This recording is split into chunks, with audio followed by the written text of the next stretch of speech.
Assalamu alaikum wa rahmatullahi wa barakatuh. Good evening to all respected attendees. This is Tanar Sayers, and on behalf of the Lumina Unitive College of Medicine at Imam Abdurrahman bin Faisal University, I would love to welcome you to the webinar this year, Golden Tips to Avoid Pitfalls, Publishing in Reputable Medical Journals, that will be delivered by elite researchers. Our first speaker is Dr. Rima Al-Umar, who generously helped us organize this webinar. She has a PhD for her outstanding publications. Is high quality research.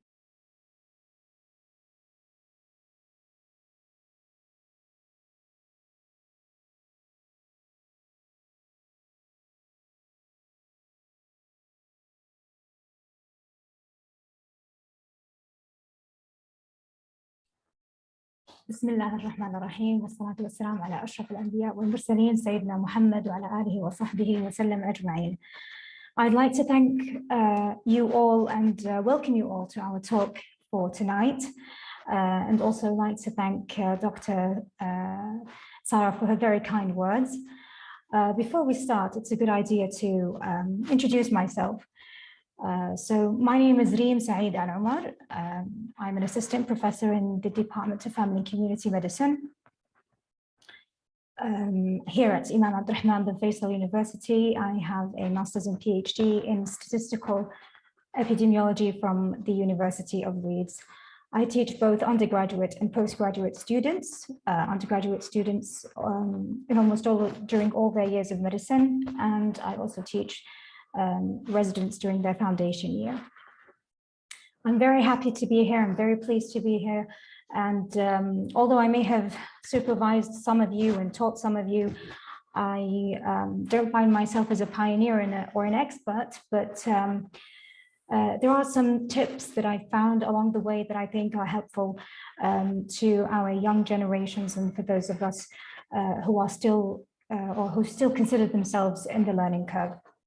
So if you have any questions with regards to the talk today, this is my email, rsomar@iau.edu.sa. If any of you are at Imam Abdurrahman bin Faisal University, you could pop into my office at the Family and Community Medicine Center on the first floor. I'm more than happy to answer any questions you may have. I'm hoping that my voice is clear. If you can, someone can just confirm that. Yes, excellent, thank you. So the objectives of our talk today, we'll define a high-ranking journal. Now, the entire theme of the sessions for tonight is all about avoiding the common pitfalls in publishing in good journal articles. So it's very natural that we start by defining what a high-ranking journal is, and obviously talk about the importance of why you'd want to publish in such a journal, and also how to find them. I'll give you some tools, some of them available via the IAU website, and some free of charge. And also we'll help you go through the steps involved in the publication process very briefly, but we will focus on how to select a proper journal for your manuscript. We'll also explain a little about how to deal with peer reviewer comments, and we'll give you some practical examples both from my own experience and also from open access journals with a transparent peer reviewing system, where we can see the peer reviewing and earlier or history versions of a publication. And then also we'll give some important points to consider in manuscript writing. And then hopefully by the end of this session and all the sessions of tonight, we'd be able to move from manuscript submitted to manuscript accepted, but hopefully looking a little bit more finer than this. So we'll be using some terms throughout the session. I thought it might be a good idea just to explain what these terms are going through. So first of all, we talk about a proposal. So when we say a research proposal, the literal translation of a research proposal into Arabic is مقترح بحثي.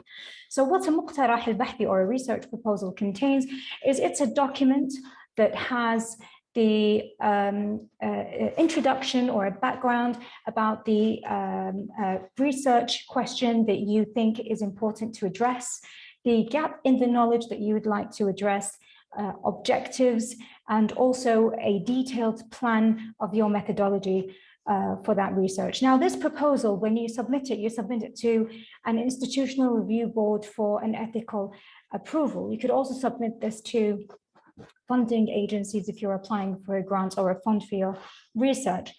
So, for example, for those of you affiliated with IAU, we have the Converse system where you can easily upload the proposal to it, and then through the Converse, you'd be able to obtain your ethical approval.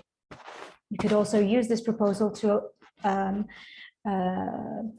apply for ethical approval elsewhere, and also apply for a fund elsewhere. So once you've gotten your approval or funds, you start to implement your plan that you've written down in this proposal. So the implementation could take months, maybe even years, especially if we're talking about a randomized controlled trial where it could take 5, 6, 7, 8 years. So once you've done with the implementation and you've had your analyses and results ready, you start writing them up in what we call a manuscript. Now, a manuscript is in essence, a pretty standard document where you have an abstract, an introduction or a background, methodology, results, and a discussion of your results, and then finally references. Obviously, you'll have some tables and some figures, but this is a standard manuscript. Obviously, the formatting of the manuscript will be different according to each journal's instructions.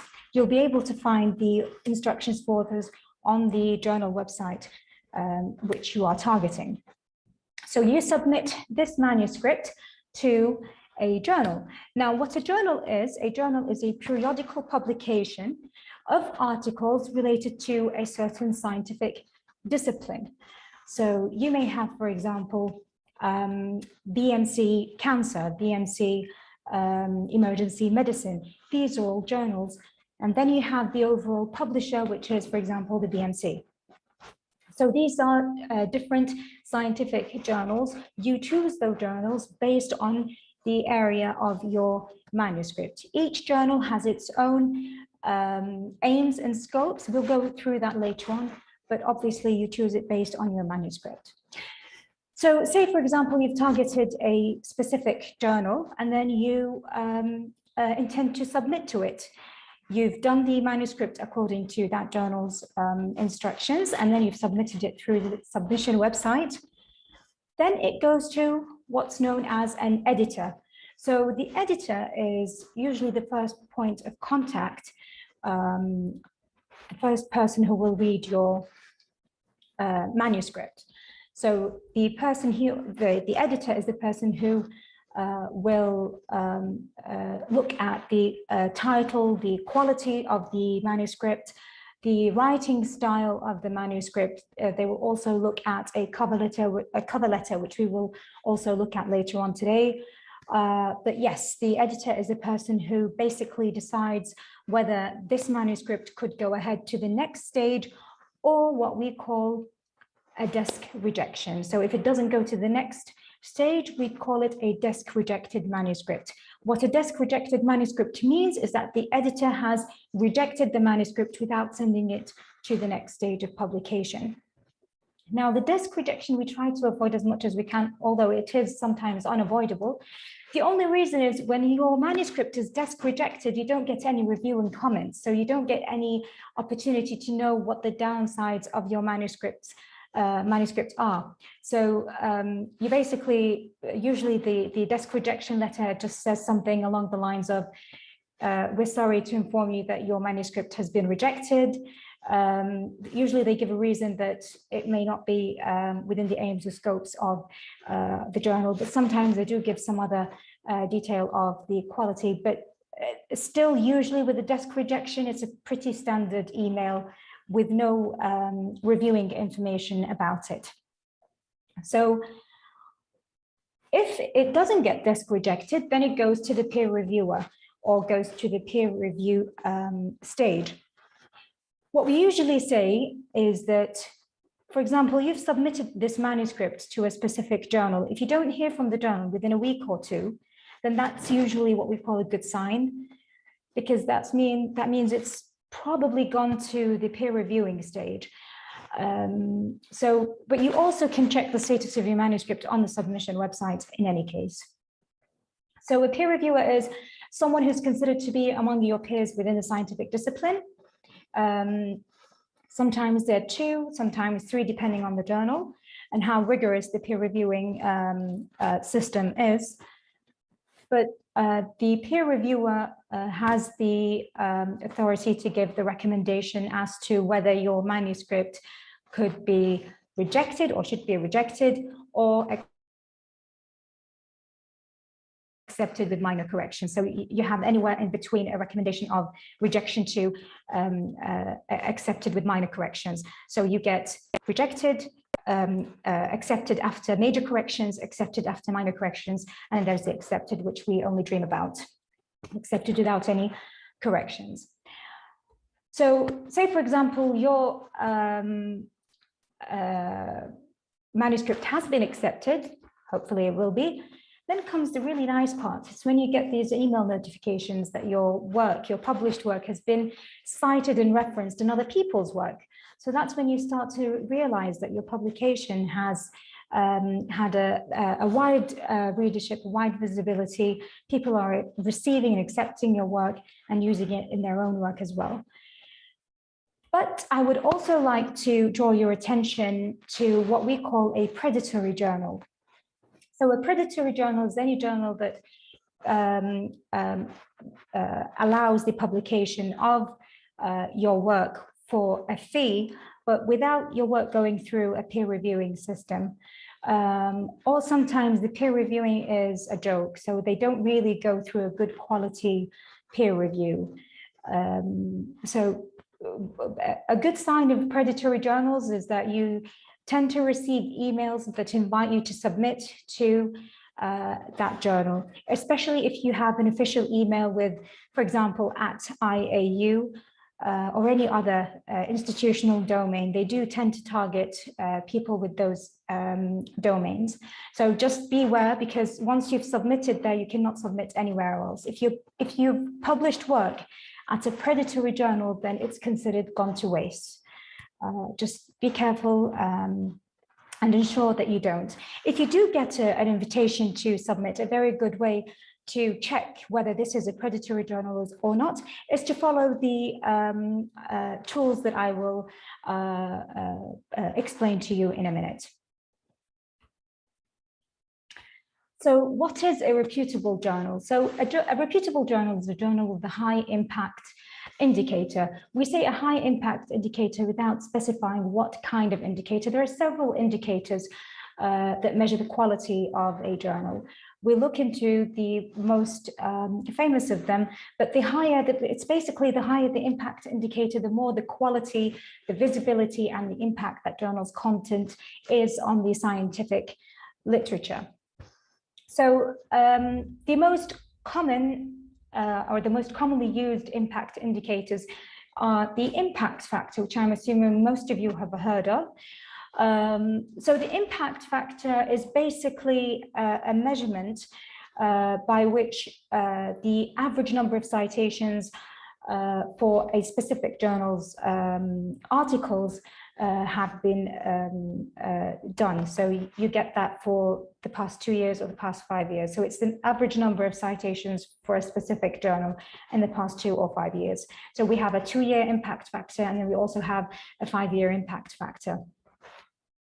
Critics have stated that the problem with an impact factor is that you're comparing a specific journal to all other journals in the field, regardless of the subject, which could be unfair because there are some scientific journals that deal with specific, very specific disciplines, where by nature of that discipline, research is very rare. So it could be unfair to that journal. The other thing is that by the way of the measurement of the impact factor, it naturally goes up by time, regardless of the quality. So the older the journal, you tend to find that the impact factor is going up or increasing just because of the passing of time. It has nothing to do with the quality of that journal or the quality of the articles involved within. So this has been slightly remedied, the second part, which is the increasing along with time, by what we call an immediacy index. So immediacy index is almost the same as an impact factor, but except that only the citations within the current year is done. So you tend to eliminate the time factor in computing the number or the impact factor for a journal. However, there's still the problem where you compare a journal with all the other journals regardless of the field. So a better way, which people have argued, to measure the impact indicator of a journal is by using what we call quartiles. So quartiles, what's done here is basically they've grouped the journals into specific groups, each relating to a specific discipline. And then they've divided those into quarters. So you have Q1, Q2, Q3, and Q4. So Q1 is the highest impact, the 25% highest impact journals within that field or within that group. So you get from 0 to the top 25%. And then the second quartile, or Q2, is the 25 to 50%. Third quartile is the 50 to 75%. And the bottom 25%, or the 75 to 100%, is the Q4. It's really important to know, if you are affiliated with an institution, what the requirements for publication are within that institution. So for example, here at IAU, in order to be promoted, you could only publish in Q1 and Q2 journals. So again, it's good to check the requirements of each institution that you are affiliated with. They're all indexed, but obviously the Q1 and Q2 are considered to be of a higher and better quality. So now we've looked at the impact indicators for these journals. We want to know, what is the importance of publishing in high quality journals? Why would you go through the trouble of doing that? So publishing in a top tier journal is always a celebrated moment to authors. It feels good. It feels so good. Successful publication in high brand journals is treated as a quality signal in hiring, promotion, and funding decisions.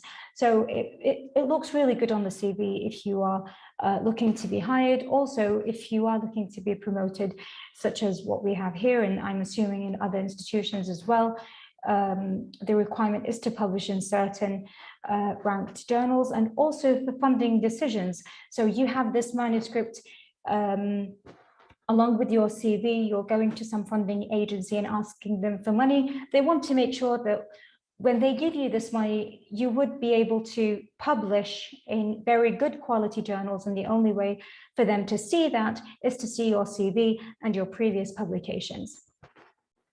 Also, visibility is higher in high impact journals. You have a better readership when you publish in those kind of journals. Good journals also help better your manuscript by a rigorous peer review system, although we all hate it, I assume. But believe it or not, you'll find that your manuscript, once you submit it and then it's accepted at the final stage, you'll see that there's a huge difference in the quality of your work. And that's all because of the rigorous peer review system in place. And finally, scientific rewards. So for example, here at Imam Abdurrahman bin Faisal University, if you are a medical student and published in a Q1 or a Q2 journal, you could get the Scientific Student Reward Initiative. I think that's what it's called. So if you publish in a Q1, I mean, the reward is the same, but then the monetary reward is different. So you get, I think, 1,000 riyals if you publish in a Q1 and 500 if you publish in a Q2. This is all just to help, and it's an incentive to students to do that. It's not just medical students, but students from all disciplines as well. And also for faculty members, there's a similar reward for those who do publish in specific high quality journals.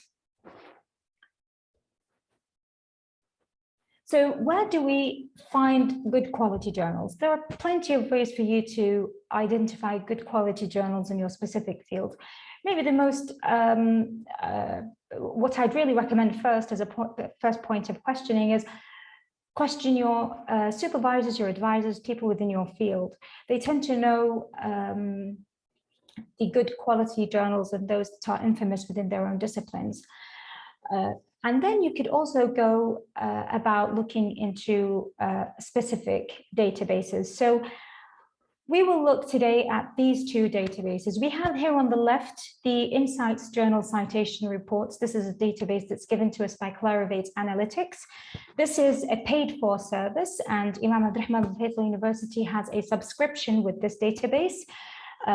So with it, you get to use several packages, which are really good. EndNote, I use EndNote, it's excellent. And also you get to know the, you get to access this very good database.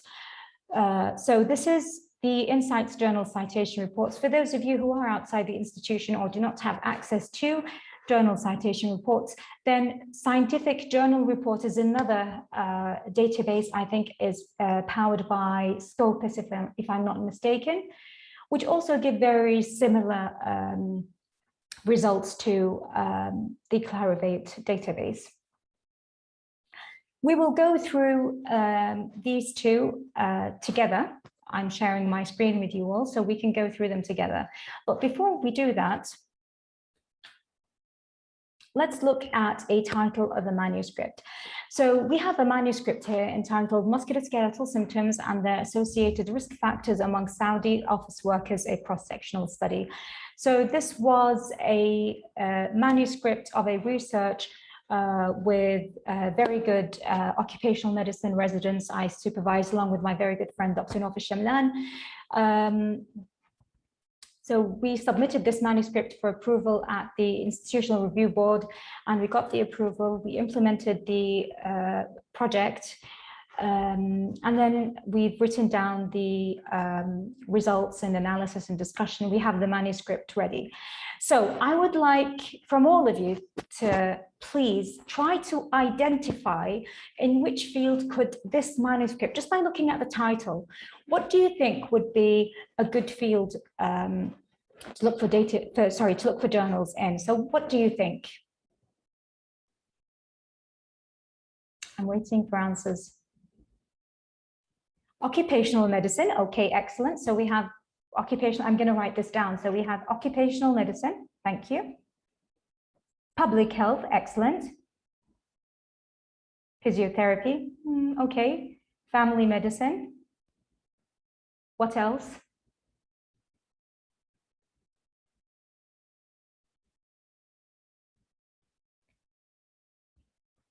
Could be, maybe, could be orthopedics or occupational. Excellent. If you go community medicine as well, excellent. Okay, so let's go through the databases together and look for example, orthopedic. Okay, so we will go to, we'll try the two databases, okay, for those who are within the institution and those who are not. So we go to, I typed here Web of Science in Google. So I go to Web of Science group. So I'm just trying to log in.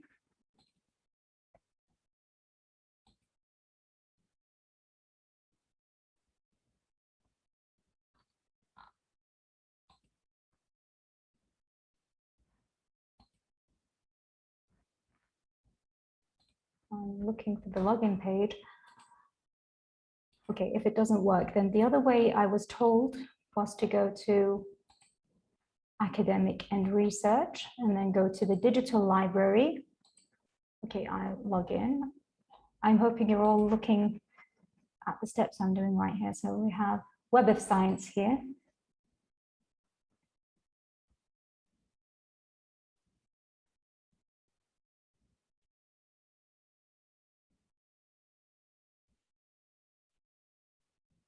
Okay, so this is the Web of Science web page.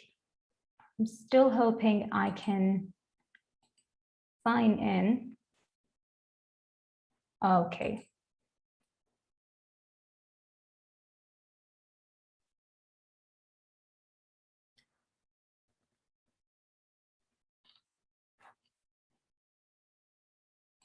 I go to products, and then I go to journal citation reports.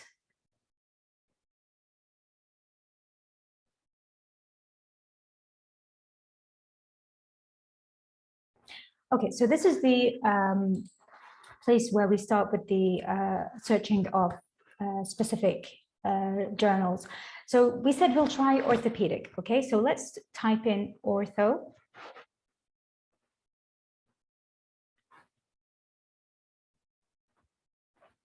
For example, orthopedics, and research.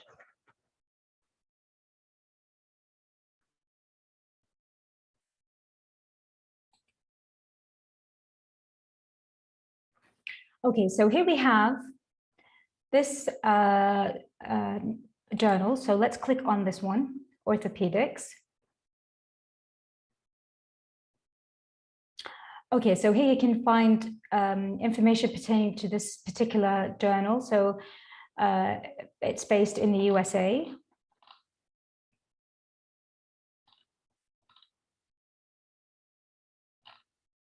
The journal impact factor is 1.39. What would you consider this, low or high? What do you think?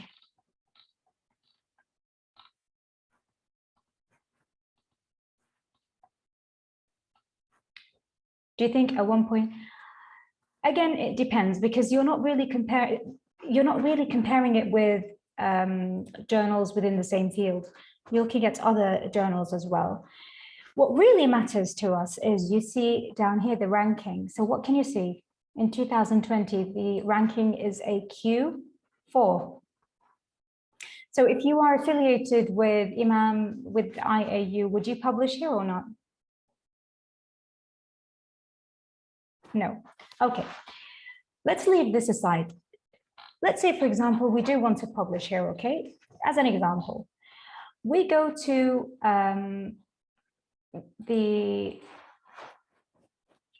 just in case, we go to orthopedics journal. I'm assuming it's this one. So what you have to do here is go to the About page. In the About page for this particular journal, you'll see the aims and scopes of the journal and what kind of papers they accept. So you check whether the paper or your manuscript will fit this kind of journal. We've already seen that it's a Q4, so you'd probably try to avoid it. Let's look for some other kind of field. So we've looked into orthopedics. What other field would you suggest? Do you think something related to musculoskeletal? Shall we try musculoskeletal, for example?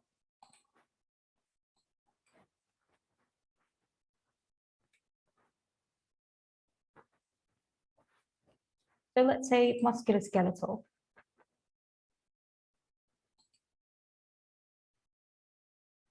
What can we see here? We've got some journals available. So there's musculoskeletal care, musculoskeletal science and practice, BMC, musculoskeletal disorders, Journal of musculoskeletal pain, musculoskeletal neuronal interactions. So there's a neuronal element here.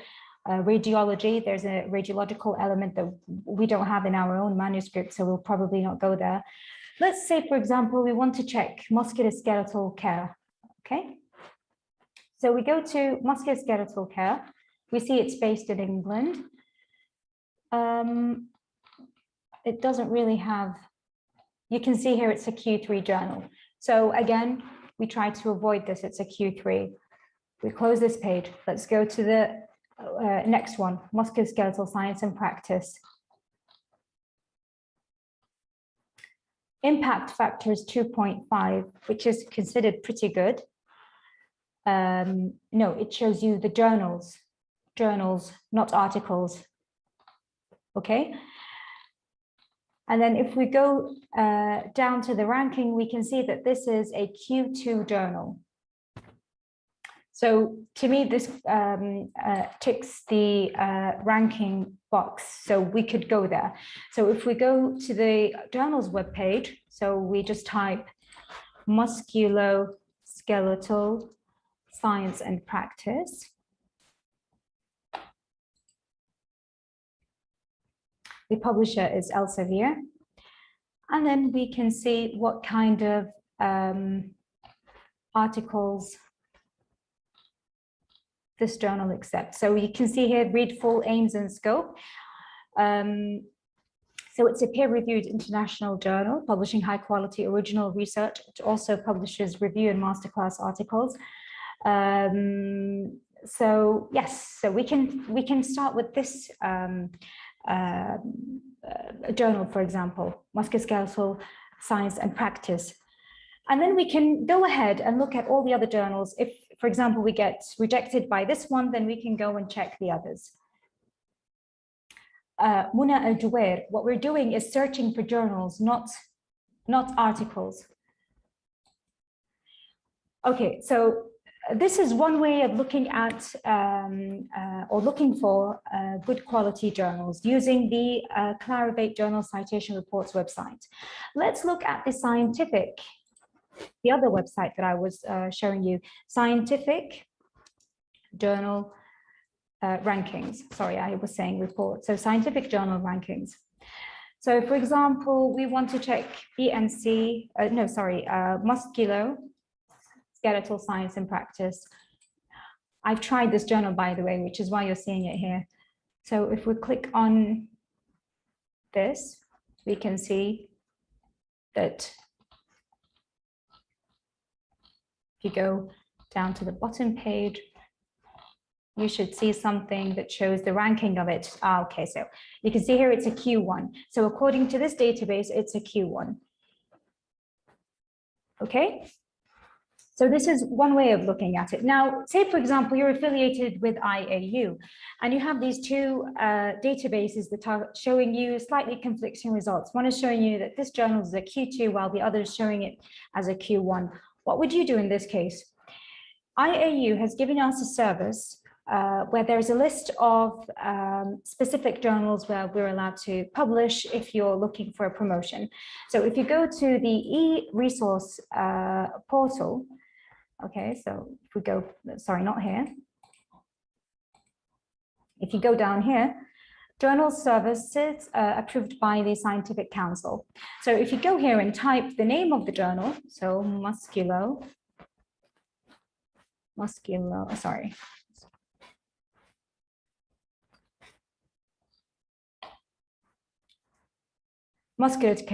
Science and Practice is considered a Q1 journal, and it's in the list of IAU, so you can go ahead and attempt publishing at this journal. Can you please repeat what you chose after opening the Web of Science website? Okay, so after opening the Web of Science website, I go to, you have to log in if you don't have if you have a subscription, then you log in with your IAU account. It didn't work when I accessed the page directly, so I had to go into it through the e-resource page by IAU. So it's here, Web of Science.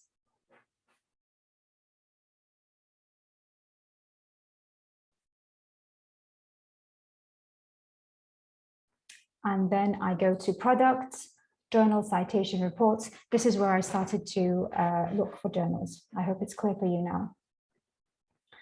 Okay. So one of the journals was BMC Musculoskeletal Disorders. This was one of the journals other than Musculoskeletal Care and Practice, which was also a Q2 journal. So let's say, for example, I decided to publish in that one. Okay.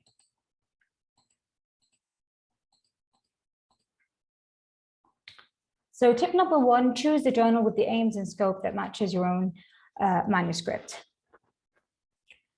What comes next? So you go to the journal's website, which we've just done, and then check the About page for information on the scope of the journal. Check the metrics. I'll show you this in a second, such as the percentage of rejections and time to first decision. This is very important, especially to people with deadlines. So if you are a resident or a sixth-year medical student and you wish to have a publication before applying to your residency program, you might want to check the metrics of each journal, and I'll show you how to do that in a minute. So a tip, because of the metrics are just an average time, it's just an average calculation. So a tip is to check recently published articles in that journal for time from submission to publication, because you'll be seeing the time it took the very recently published articles, and then you can get an idea of how long it might take to get your work published as well. Also check whether any article processing charges are required upon acceptance. Article processing charges are fees that you have to pay once your manuscript is published. It's very expensive at times, especially with open access journals. It could reach تقريبا 9,000 riyals. So that's about £1,500 or something like that. A very good tip is you may be eligible for a discount. So you just have a document written by a head of the department with which you are working, stating that your research was not funded. If you are a student, state your financial situation, that you are a student, not employed.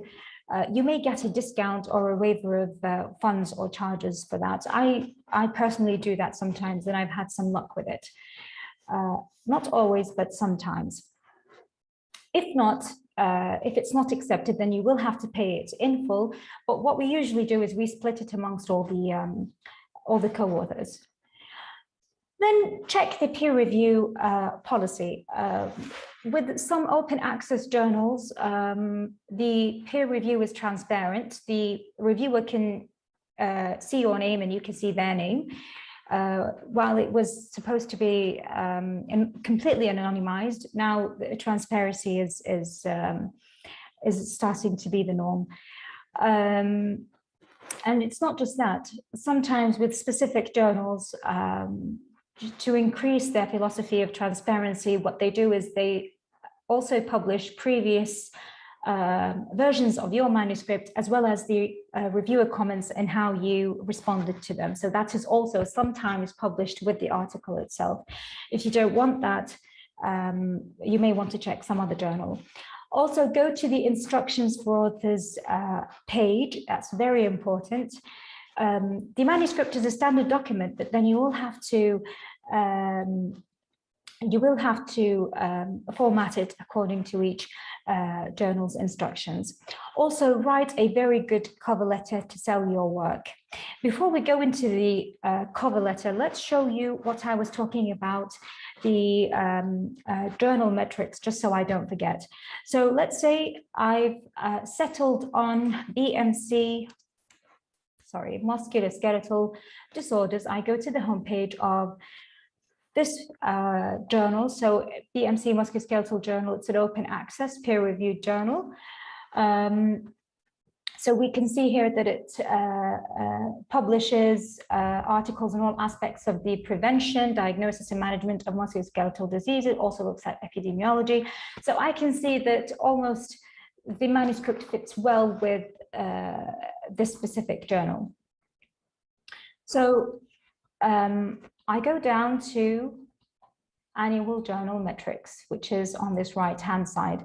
So you can see the speed. So it says 71 days to first decision for reviewed manuscripts only. So it's not talking about desk rejected articles. It's only talking about the days it usually takes to get a first decision if your manuscript has been reviewed. And then it says 54 days to first decision for all manuscripts, 161 days from the time of submission till the time of acceptance. Again, this is only an average. And once you have received the acceptance email, it takes almost 2 weeks for it to get published. So this is the metric that I was talking about. Sometimes it's very important, especially if you have a deadline. I've mentioned to you before that it's also a good way to look at the metrics by checking the recently published articles. So you can go to articles here, and then look at the time it takes for the very recently published one. So for example, this was published today. If we click on this article and then go to metrics, sorry, not here. Sorry, published 9th of October. So if you click here, you'll see that it was received 23rd of February, accepted 24th of September, and published on the 9th of October. So it took almost 7 months for this particular article to get published. If that's a good time frame for you, then you may go ahead. Obviously, just checking one article is not enough. You'll have to check a few articles, because you never know, maybe the authors were too late to respond to reviewers' comments for this article, but the others were okay. Okay, so we were also talking about cover letters. So write a very good cover letter to sell your work. So a cover letter is it's like what you'd call a cover sheet. It's a document that you write to try and sell yourself to the editor. So basically, writing it is an art. We'd always recommend that you add a personal touch of you, advertise your work through your own accomplishments. A very good tip I use, I've been taught this while I was in the UK, is to avoid using the standard Dear Editor. Take the time to search for the journal editor's name and put that in your cover letter. Also, in the cover letter, you'd have to give the type of study design of your research along with a brief background. So what you're doing here is you're giving a brief information about the type of work, the quality of work, the significance of your work in that specific field, trying to encourage the editor to give your work a chance and have it published. So also briefly give the most important and interesting findings of your research, corresponding author contact information, the corresponding author. Who is the corresponding author? The corresponding author is the person who will be in contact with the journal. He or she will be the person who will submit and deal with the reviewer comments. Yes, we will give examples, and yes, it is always necessary to submit a cover letter. It is a requirement, actually. We'll give an example of cover letters from the same manuscript that I've shown you. State that you confirm your manuscript is not under consideration for publication in other journals and that all authors have approved the final version of the manuscript. Show your appreciation and admiration of the journal. So you might want to say something along the lines of, thank you so much for your kind consideration of our manuscript in your prestigious, very good, high quality journal, something along the lines of that, but not too much. Don't use too much jargon and keep the language as straightforward as possible. And also, please, please, please avoid spelling and grammatical mistakes.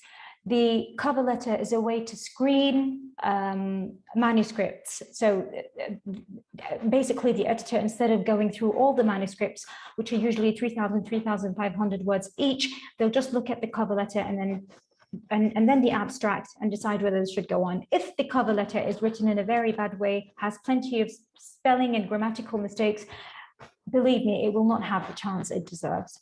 So please try to avoid spelling and grammatical mistakes. It is definitely worth that you have your work proofread by a native English speaker.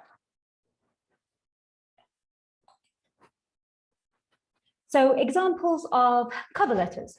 So here you can see that with this musculoskeletal manuscript, I've tried with a couple of, with a few journals. So I think they were 4, but I give examples of 2 of how I've addressed these 2. So you can see that I've actually went through the trouble of looking for the specific editors' names. So it's as if you're adding a personal touch to that cover letter. So here I've written down Dear Professor Sarah Ryan, and here I've written down Dear Dr. Fitzpatrick. I have no idea how to pronounce his first name, but we will look at a full cover letter together. But the basic premise is a perfectly written cover letter lowers your chances of a desk rejection. So let's have a look at a full-blown cover letter together, okay? So we go to MSD. So this is the all the information, all the files related to this manuscript, to this particular research. You can see that I have the data here and everything else. So let's go to, you can also see that I have specific folders pertaining to each journal that I've tried or have attempted to publish in. So I have one for BMC Musculoskeletal, BMC Science and Practice, BMC Musculoskeletal Care, and this was a publisher with Taylor and Francis. These three were rejected, and we'll see the outcome for BMC Musculoskeletal. So let's click here and see the cover letter for this particular journal.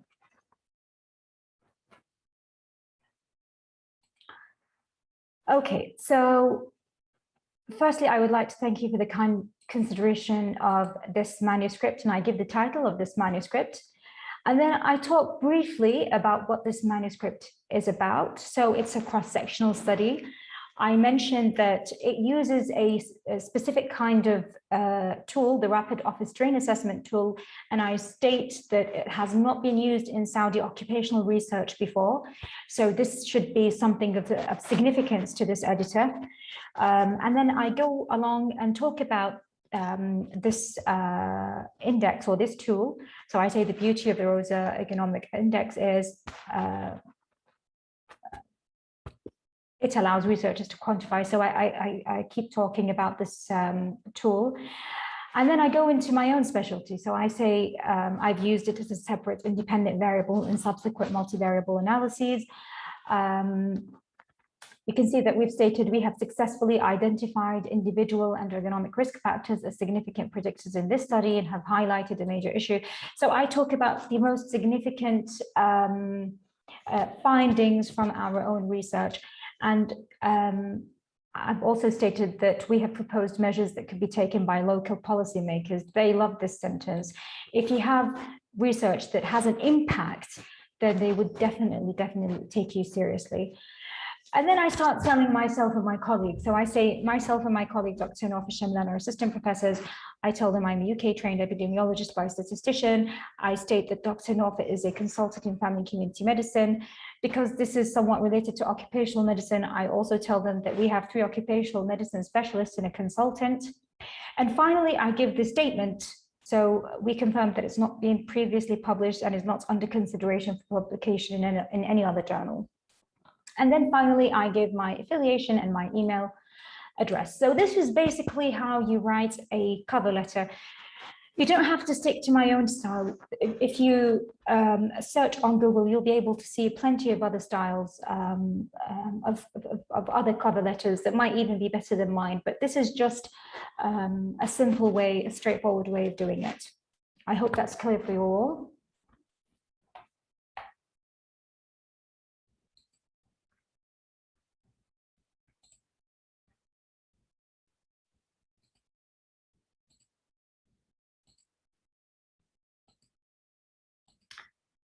So what's next? So you go ahead and you submit your manuscript to a specific journal. So I've submitted to BMC Musculoskeletal Disorders, and I have this email confirmation from them that I've done that. You can see here that it says that you can check the status of your submission using this link. And also that there's an article processing charge. If you are eligible for discounts or any waivers, then there's a link that you could click and ask for that, or you could send them an email with an attached document proving your financial situation. So after some time has passed, you may receive an email, hopefully, that your manuscript has been revised and there's a first decision on your manuscript. So it goes somewhere along the lines of, we are pleased to let you know that your manuscript has now passed through the review stage and is ready for revision. So it gives you also, with BMC, their style is to give you the reviewer comments within the email itself. Now, the reviewing stage is a very, very painful stage, but it is beneficial in the end. So once you've seen that published work, you'd be able to appreciate the agony that you've been through. I'll give you some examples of reviewing comments and how to respond to them. And I'll also give you some tips on how to do that. So first of all, please be polite and calm down. You may get some aggravating comments you may not agree with them, but you have to be polite and you have to calm down. Be sure to thank the reviewers for their help in identifying and pointing out possible weaknesses or opportunities of improvement in your work. You have to keep in mind that this person is looking at your work with some fresh eyes. So he or she may be able to point out some possible weaknesses and opportunities of improvement. So you have to make sure that you thank them. Make sure there is no ego in your response. I sometimes fall into this trap. Because I'm an epidemiologist and a biostatistician, I usually go about doing the methodological and results part of a manuscript. And in many occasions, I get comments from people who do not understand why I've chosen a specific statistical test or why I've reported it in this way. And so sometimes it just aggravates me a little bit. I try to explain to them in very simple and polite ways and also give them references as much as possible. If you have given them references to explain to them why you've used this method, not that, then that should hopefully satisfy and please that reviewer. Make sure you address everything, and we say literally every single thing. Even if you do not agree with what the reviewer has said, then try to respond saying why you think you shouldn't or couldn't do what they've asked. Do not feel obliged to accept everything the reviewer asks. Try to find a balance between pleasing the reviewer and your own view of what the paper should be. And also, if the reviewer requests a change that you do not agree with or cannot do, politely state your reasons with references if applicable. Sometimes you fall into the situation where you have two reviewers requesting opposite things. So either you have the option of either choosing the way you feel is more suitable with your own work and politely explaining to the other reviewer why you chose that way, but without telling them because of the first reviewer wanting me to do that. So just politely explain to that reviewer why you've chosen this method and possibly give references. Or if you think that the two requests are legitimate, but you don't know who to please, then you may want to send an email to the editor for advice on the conflicting comments. So let's look at some reviewer comments. These are real reviewer comments that we've seen, some on Twitter. So this was a reviewer comment received by one of the postgraduate students with Dr. Hiba Al-Kurdi. She published this on Twitter.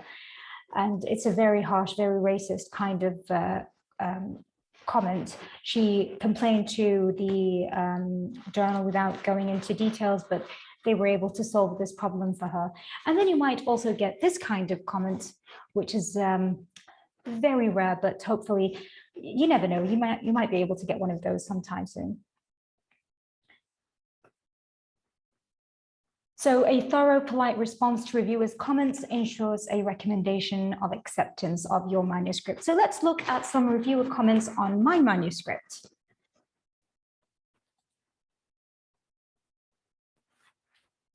Those were, Dr. Wali, those were comments made to the authors of that paper, and then she posted them on social media. Detailed response to all comments below.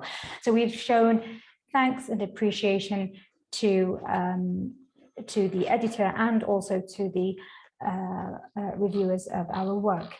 And then this is my own style of responding to reviewers. Some people don't make it tabulated like this, but this is, to me, this is very clear. So I've pasted the reviewers' comments. These are the author's replies, and these are the changes made. So let's say, for example, the author did not mention the inclusion criteria and exclusion criteria of the study participant. This was one comment given to me by reviewer number 1. And so I go ahead and say done and thank you. And then I tell them exactly where I've put in the inclusion and exclusion criteria. Okay, so I say it's at methods under study design and participants, line this to line this, and then I give exactly what I've written for the inclusion and exclusion criteria. Okay, so here you can see that this comment, how were the 415 study participants recruited to the study? What was the method for recruitment? How did the researchers ensure the method of recruitment didn't introduce bias into the study? So I say thank you, and then I write down, we appreciate this comment. I usually write this comment when there's something that, I usually write it when the reviewer has given me a comment about something that I really can't do.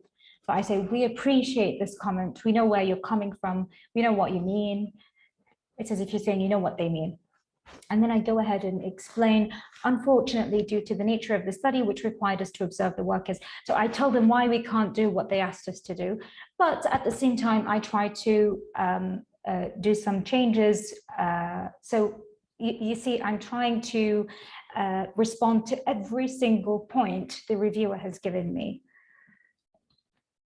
So this is what a reviewer what responding to reviewers looks like, and these are the comments for reviewer number 2. So it didn't give me much, but I've told them that the entire manuscript was edited and we've added some information here and there. So that's what a typical point by point to reviewers response looks like. I hope that's clear for you now.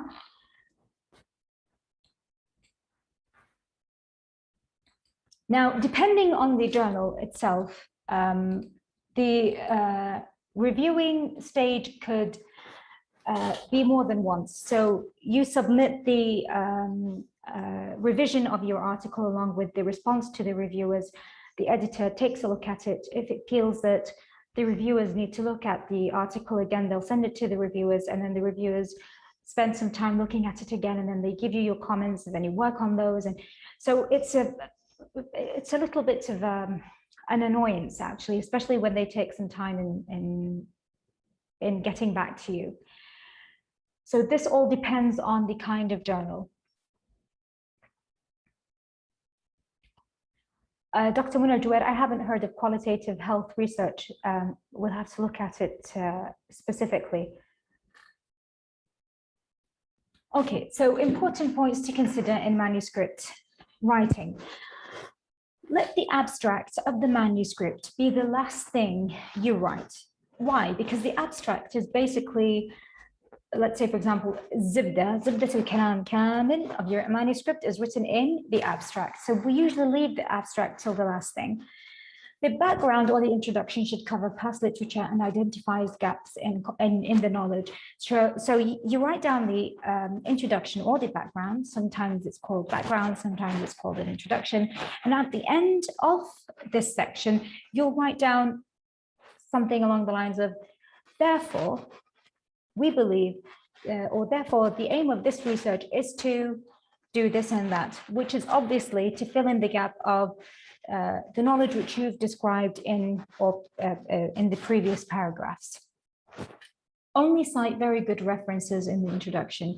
Do not use shady references. Only cite very good references, and save those sources later for the discussion too. So whatever references you've used in the introduction, you'll probably use them as well in the discussion. Transparency in the methods section is critical and is crucial.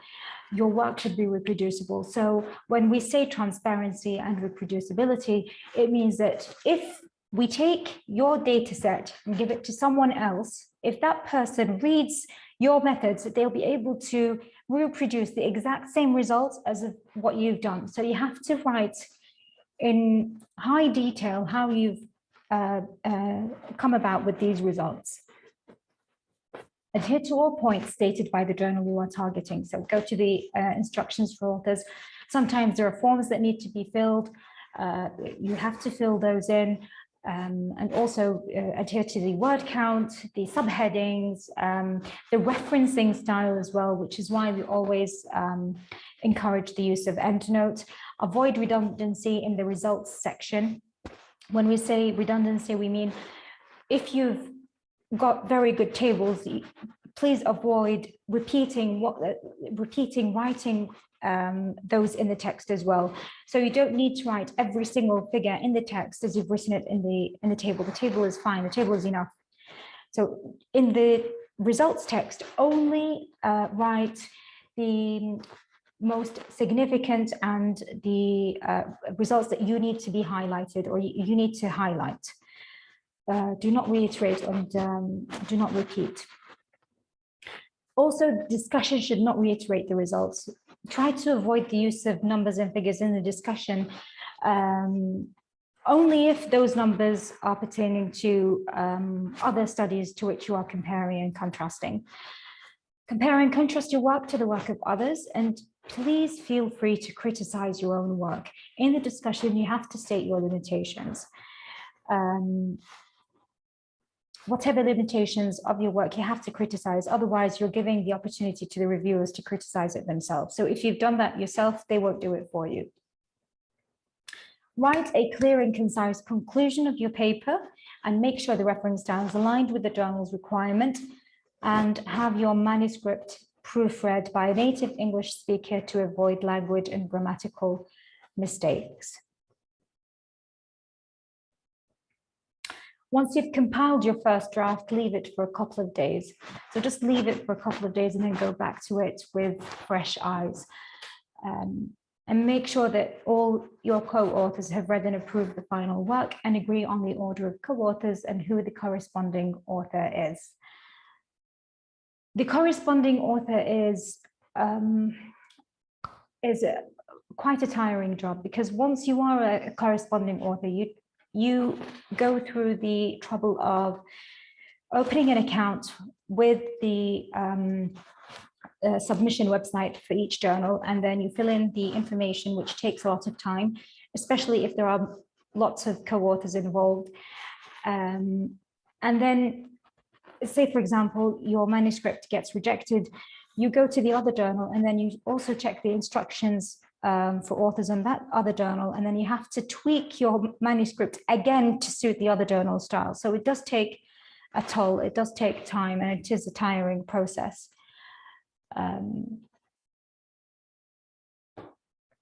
So tip number 4, a poorly written manuscript will more than likely be rejected.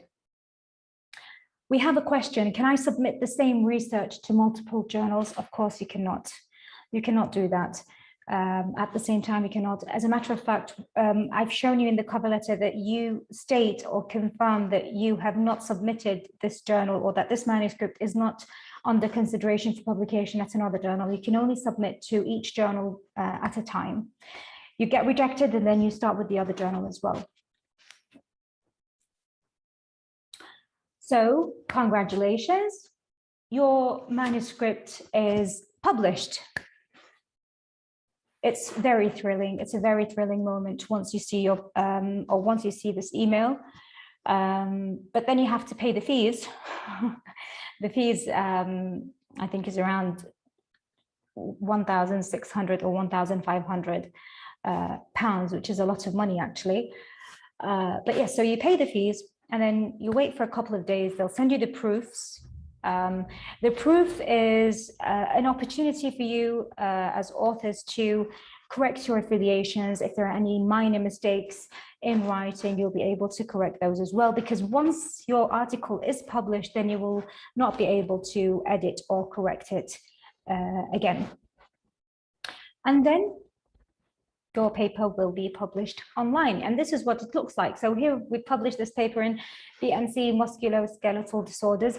This paper, because it's a Q2 journal and it involves occupational medicine residents, is eligible for the Students' Research Award Initiative, which I think our names will come out this month in October, inshallah, bi'idhnillah ta'ala.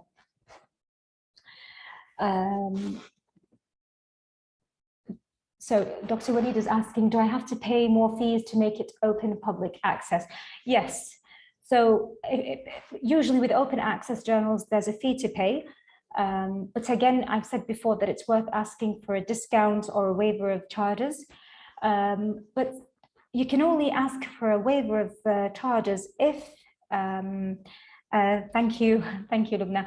You can only ask for a waiver of charges if there is no other option for a non-open access. So some journals, they're hybrid. So they go with an open access option and a non-open access option. If it's hybrid, then you don't have this option. They'll tell you, okay, why did you choose an open access? Go to the other option automatically. If it's not hybrid, it's only an open access journal, then you can ask for a waiver of funds. If not, then you'll just have to split the cost amongst all of the co-authors. Okay. So thank you, and I'm happy to answer any questions you may have.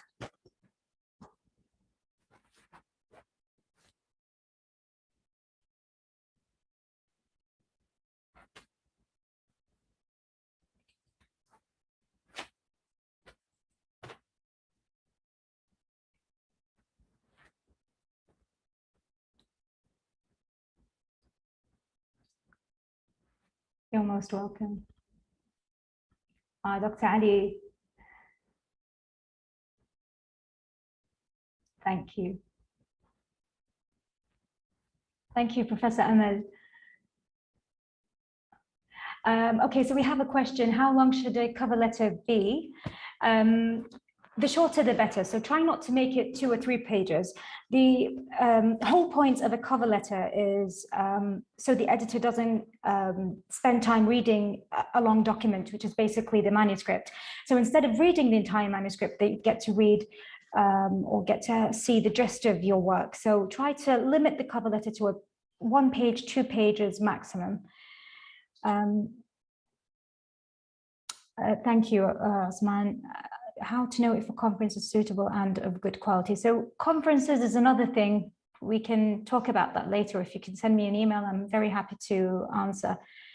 Is Curious a reliable journal? This is a recorded session. You can send me an email and we'll talk about Curious. Should we go for Q1 journals in the beginning, or depending on other factors, we choose between Q1 or Q2? Okay, so this is a very good question. When I was at the University of Leeds, my supervisor told me to always target the higher impact journals, even if they're unrealistic, because you never know where your chances are, and then go down. So they've told me about the stories. One of their papers got rejected 12 times until it was published in a very good journal. So you have to try your best. I always encourage people to go the highest possible and then just go down step by step. As an undergraduate, how can I get Q1 and Q2 if I'm not a specialist? As an undergraduate, if you have a very good research team with a good and qualified supervisor, you'll be able to do that. We've published with students in Q1 and Q2 journals, and it takes time and it takes an effort, but it is doable. Great, clear, many, extremely, very, thank you so much. You mean to get it as a first author? I will leave that question, Walid Abdullah, for Dr. Khulud Al-Ghamdi. She will be talking about authorship, so you can ask her that question.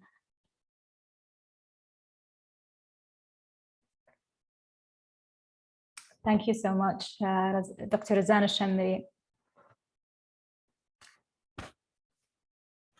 There are 8 more minutes if you have any more questions or...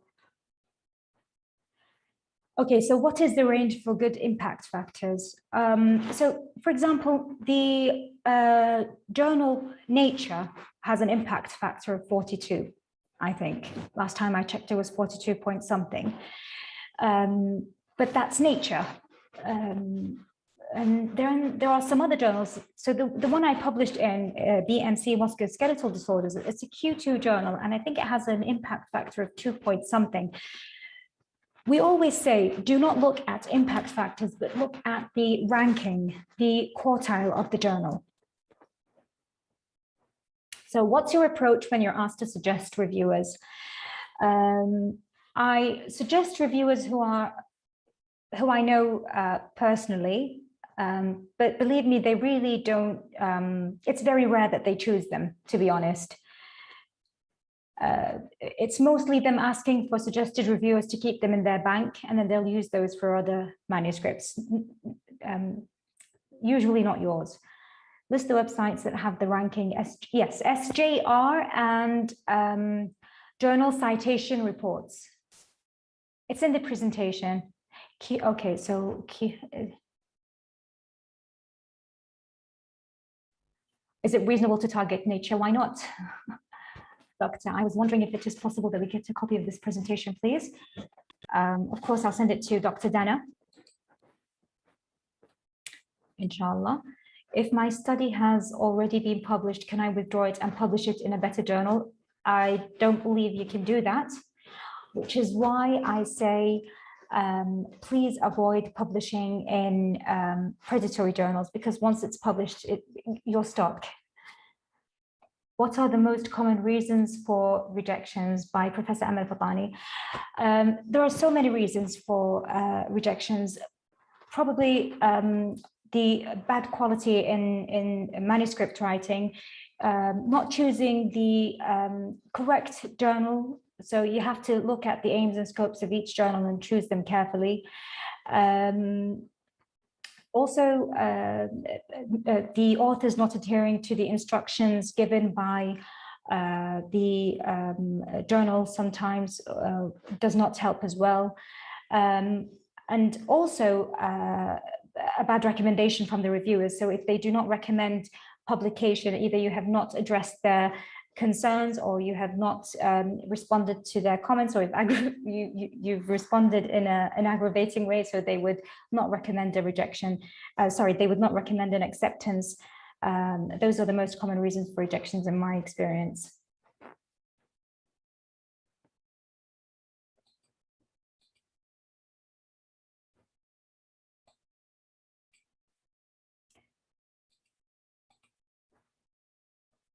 Can you mention, so I've just answered the question on common mistakes by undergraduate manuscripts, I hope. Okay. How many journals do we usually need to try until one accepts the manuscript? That's a very difficult question to answer. It depends. With one of our publications, it was published 4 months ago. I think it was 13 journals we've tried. So it depends. It really depends on the manuscript and the discipline you are targeting. If I have a study, what is the first step to search for suitable journals? Ask around in your own department, ask your supervisors and your advisors, and then take those recommendations that they've given you, if they've given you, and search the databases I've given you, or just look for them yourselves using the tools that I've given you as well.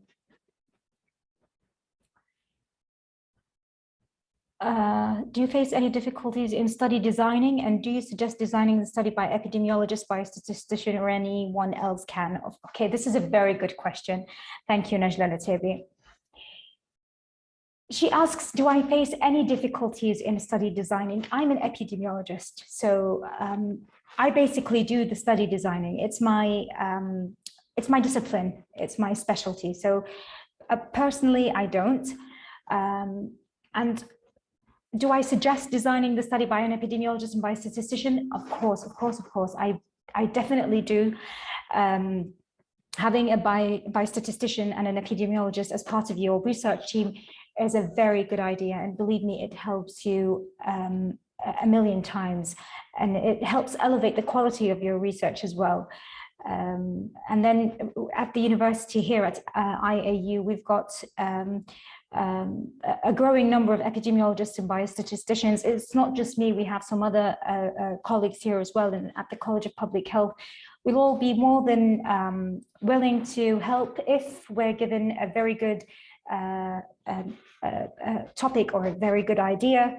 Then yes, then why not? Obviously, we'll be as co-authors just like everyone else, but believe me, the quality of your paper, the quality of the manuscript will be better 100 times.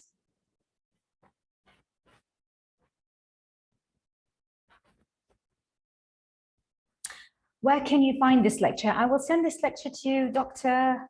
Dana Rasayis. I've said Sarah at the beginning. So yes, I'll send it to Dr. Dana. She'll send it to all of you, I assume. And I think she mentioned it will be on YouTube as well.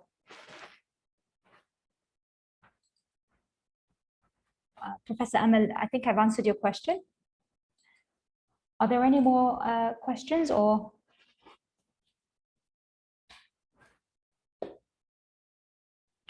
Okay, so thank you very much. I've had great pleasure talking to all of you today. I hope you've enjoyed this as much as I have, and I'll see you later. Thank you. Thank you so much, Dr. Rima Al-Amar. I'm sure that all attendees have enjoyed your presentation as much as they benefited from it. Now we will have a break and continue at 9 with Dr. Mu'tazza.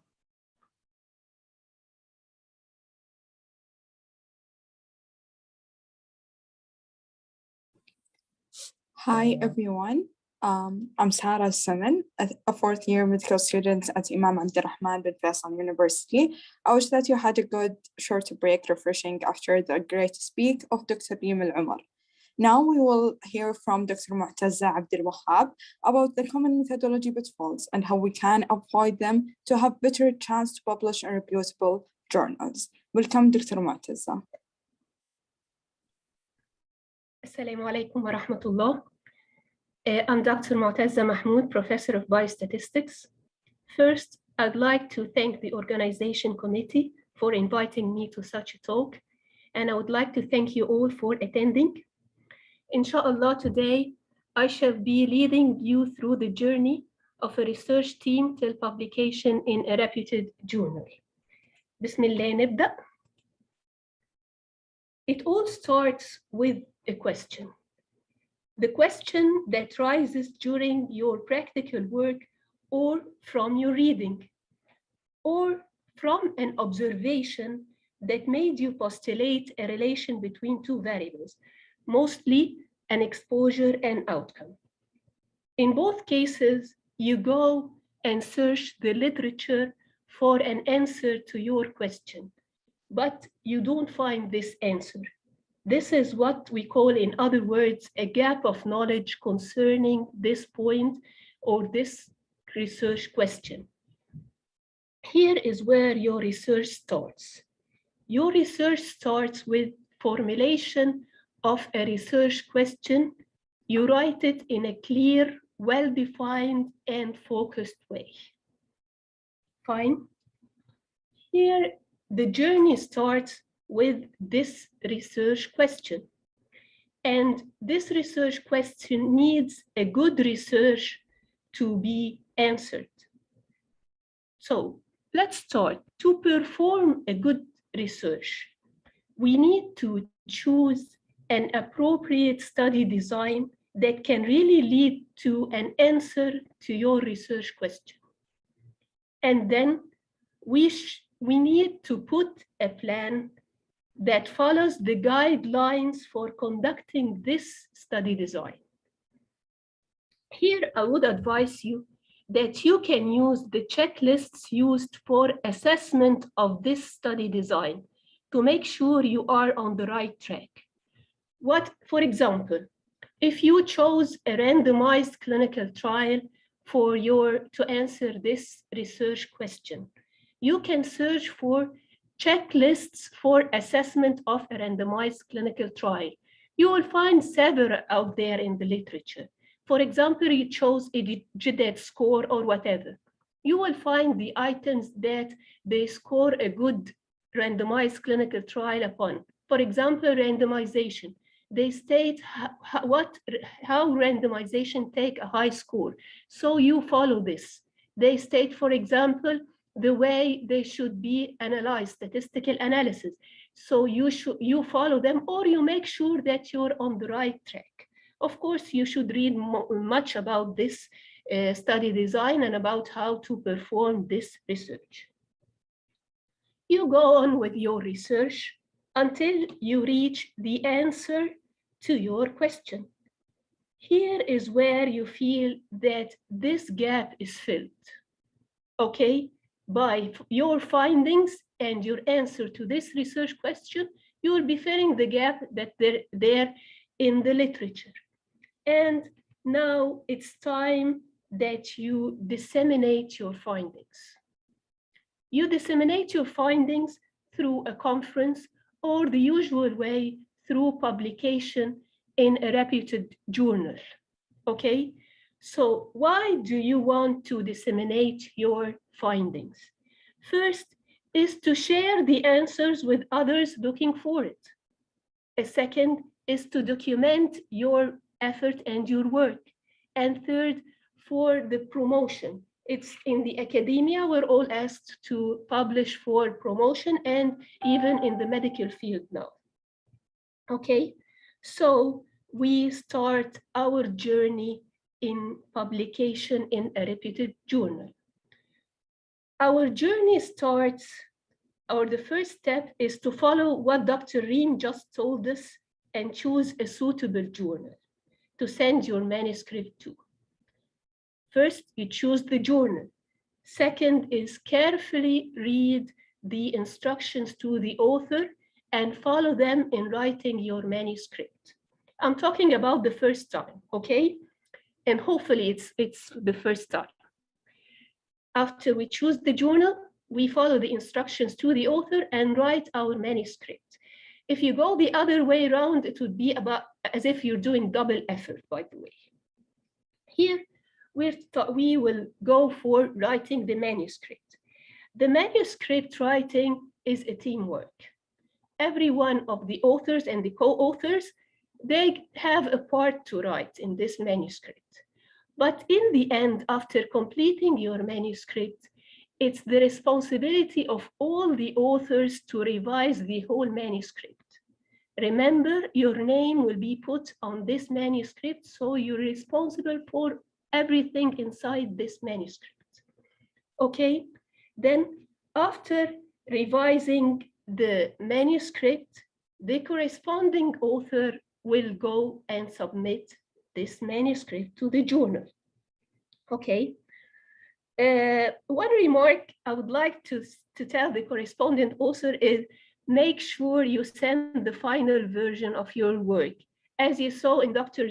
Reem's folder, there were many files. Okay, so the corresponding author, please make sure you send the final version that was proved and revised by all the authors.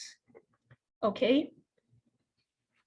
Here, after we submitted the manuscript, it starts the process at the journal, checking whether this manuscript is fit to be published in their journal or no. The process starts by the editorial board screening this manuscript and deciding whether they go further and send it to the reviewers or they stop at this point.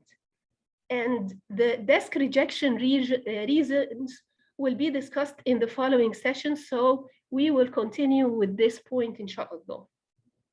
If the manuscript passes the screening at the editorial board, it will be sent to 2 or 3 experts in the subject fields. Okay, one of the reviewers might be a biostatistician or someone who's expert in research methodology. What is the aim of sending the manuscript to the reviewers is for them to check for its validity and applicability and novelty. Remember, those are experts in the subject area, so they are aware of all the references out there in this area. They are aware of the recent and good ones, I mean good references, that you should have read in order to write your manuscript, okay? And the ones that you should have cited as well, okay? After they review your manuscript, they have usually one of 4 decisions to make. Either to accept this manuscript. Usually accepting this manuscript would be done for the manuscript after you revise it and respond to the author's comments and resubmit it. Or accept with a minor changes. This is what we aim at after when sending our manuscript for publication, by the way. We aim at accepting with minor changes. Or another option is accept with major changes. This happens when you have a very interesting subject and the reviewers believe that your findings are adding a value to what's already there in the literature, but yet you have not done well with writing your manuscript.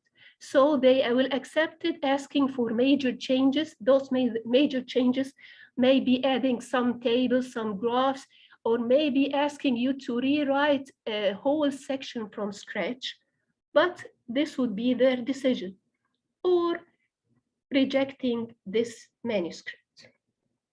Okay, let us agree upon that if your paper presents a research question which the paper fails to provide an answer to, it will get rejected automatically.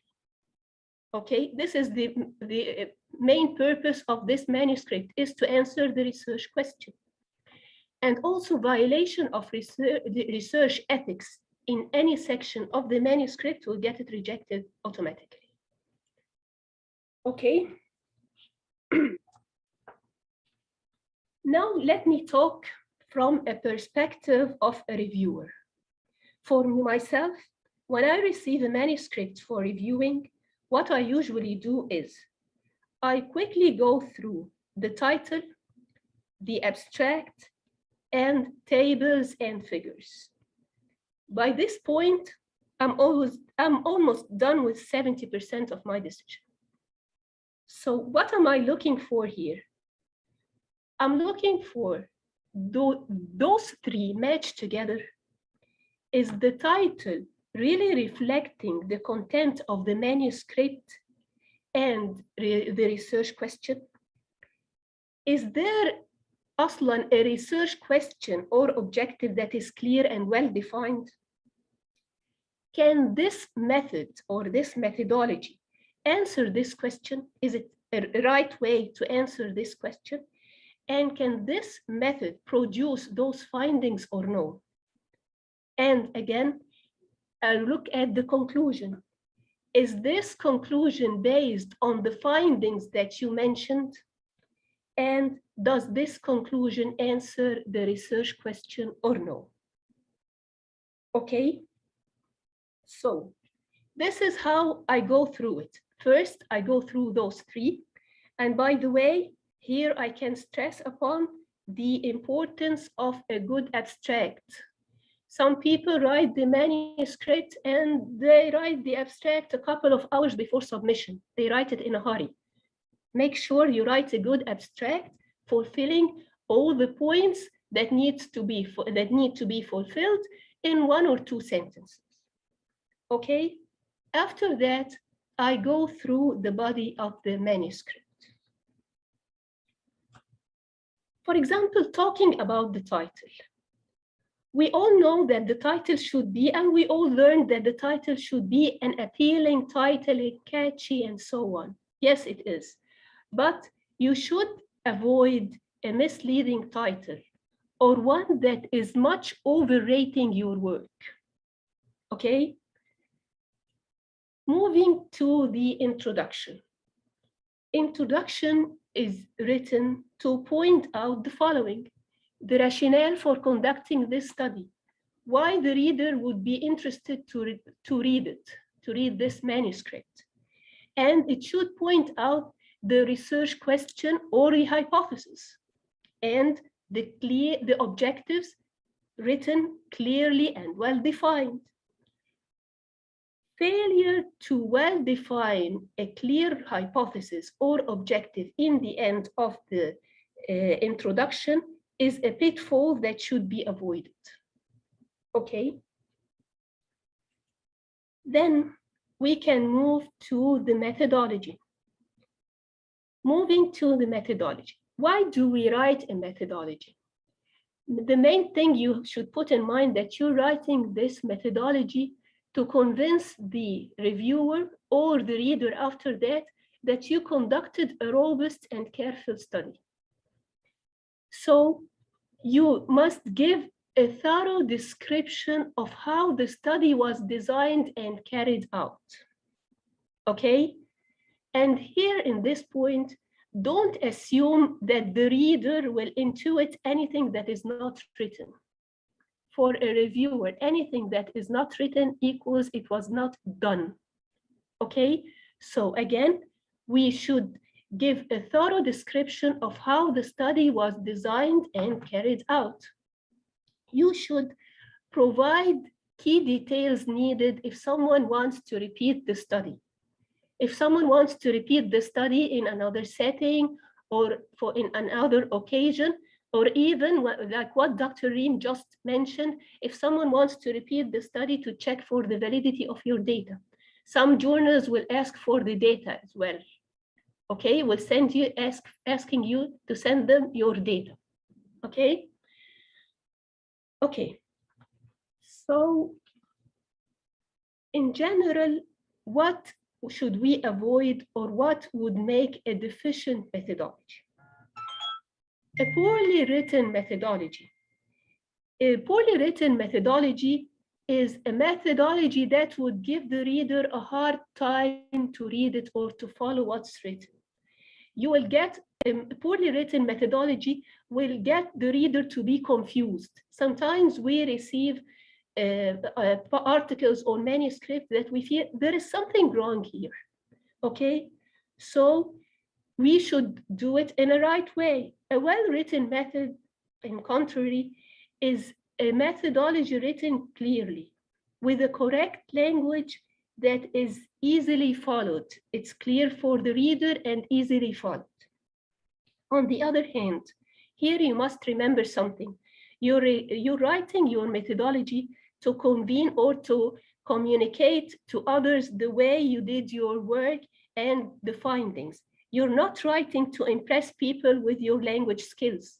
You don't need to use complicated English and complicated terms thinking that this would make your manuscript seem more important, okay? What we're aiming here is something that is simple and comprehensive and easy to follow. You don't get the reader to struggle or to get bored, okay? Also, another point is avoid incomplete methodology.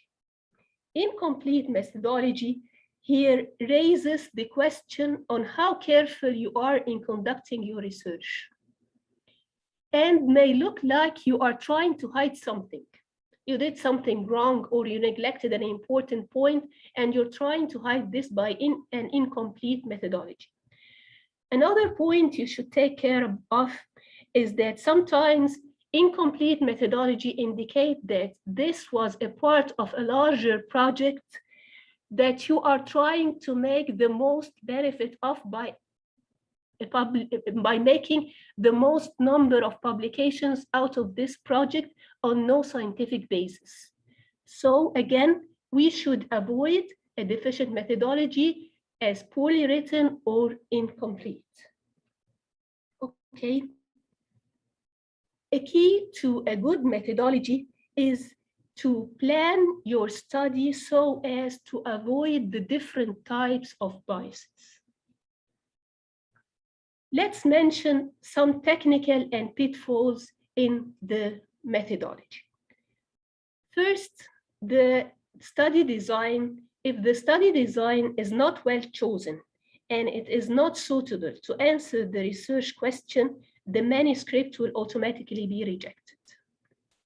A study design that is not well designed and it's not suitable and it's not answering the research question will lead to rejection of this manuscript. Studying the wrong group. We should study the group that is representative of the target population to whom you want to generalize your results and those you refer to in your title. So avoid studying a wrong group. By a wrong group, we mean might be a different age group or a different age group that do not represent the population you're targeting, different gender, people with a different health condition or a special health condition or a special situation that would distort your results. In this case, you should either exclude those who will distort your analysis or your findings and mention that they were excluded and that this population or this group, they are so and so, or in the analysis, you can do stratification, each group alone. Another one of the major pitfalls that would happen in a methodology is the selection bias. Selection bias, we're talking about the section of sampling. To avoid selection bias, you should use a random sampling technique. If the sample is not taken at random, your results are not generalizable. For example, we cannot generalize the results or the finding coming out of a convenient sample. So writing that you chose a convenient sample would finish the whole thing. You cannot do any statistical analysis or you cannot generalize your results. It has another thing, it's used in qualitative research and so on. So to avoid selection bias, make sure you use a random sampling technique and you know the different random sampling techniques. Another major error is having a small sample size. Having a small sample size that would give a low power of the study is a major pitfall in the manuscript. You should add a paragraph about sample size calculation, that you calculated the minimum required sample size and make sure you exceed this minimum required sample size. Okay? Just for you to be aware, nowadays, we're in the era of networks and huge databases. And for over a decade now, the statistical conferences are discussing how to deal with the huge amount of data they have. So don't expect a reputed journal to trust your findings if you have a sample size below necessary. So this is a very important point for the manuscript to be accepted. Okay? Another pitfall in the methods that should be avoided is the measurement bias. A measurement bias would question the validity of your findings being based on the wrong data set. Okay, so what we should do, make sure you use a relevant measurement. For example, if you want to detect depression, you cannot go and use an anxiety scale. Okay, make sure you use an updated measurement. And remember, people reading your work are experts in the field, or they are knowledgeable or much aware of what's out there. You should use updated measure. For example, if a condition is to be diagnosed nowadays, it was confirmed that it is diagnosed by MRI, then it is not accepted that you base your measurement on X-ray and do your analysis. Okay. Another point is that you should use a validated tool. If you're doing any scores in your survey or in your study, you should test for validity and reliability of this tool. Or if it is validated before, you should cite the reference where they validated this tool. As for the variables, this is very important. Variables, you should state which variables you are dealing with. For example, if your study is to find the effect of a certain intervention or exposure on people's health, what do you mean by people's health? You mean their blood pressure? You mean their blood cholesterol level? You mean their sleeping pattern? What do you mean? You should define which variables or mention which variables you are studying. And another point, you should define when you are considering a positive outcome.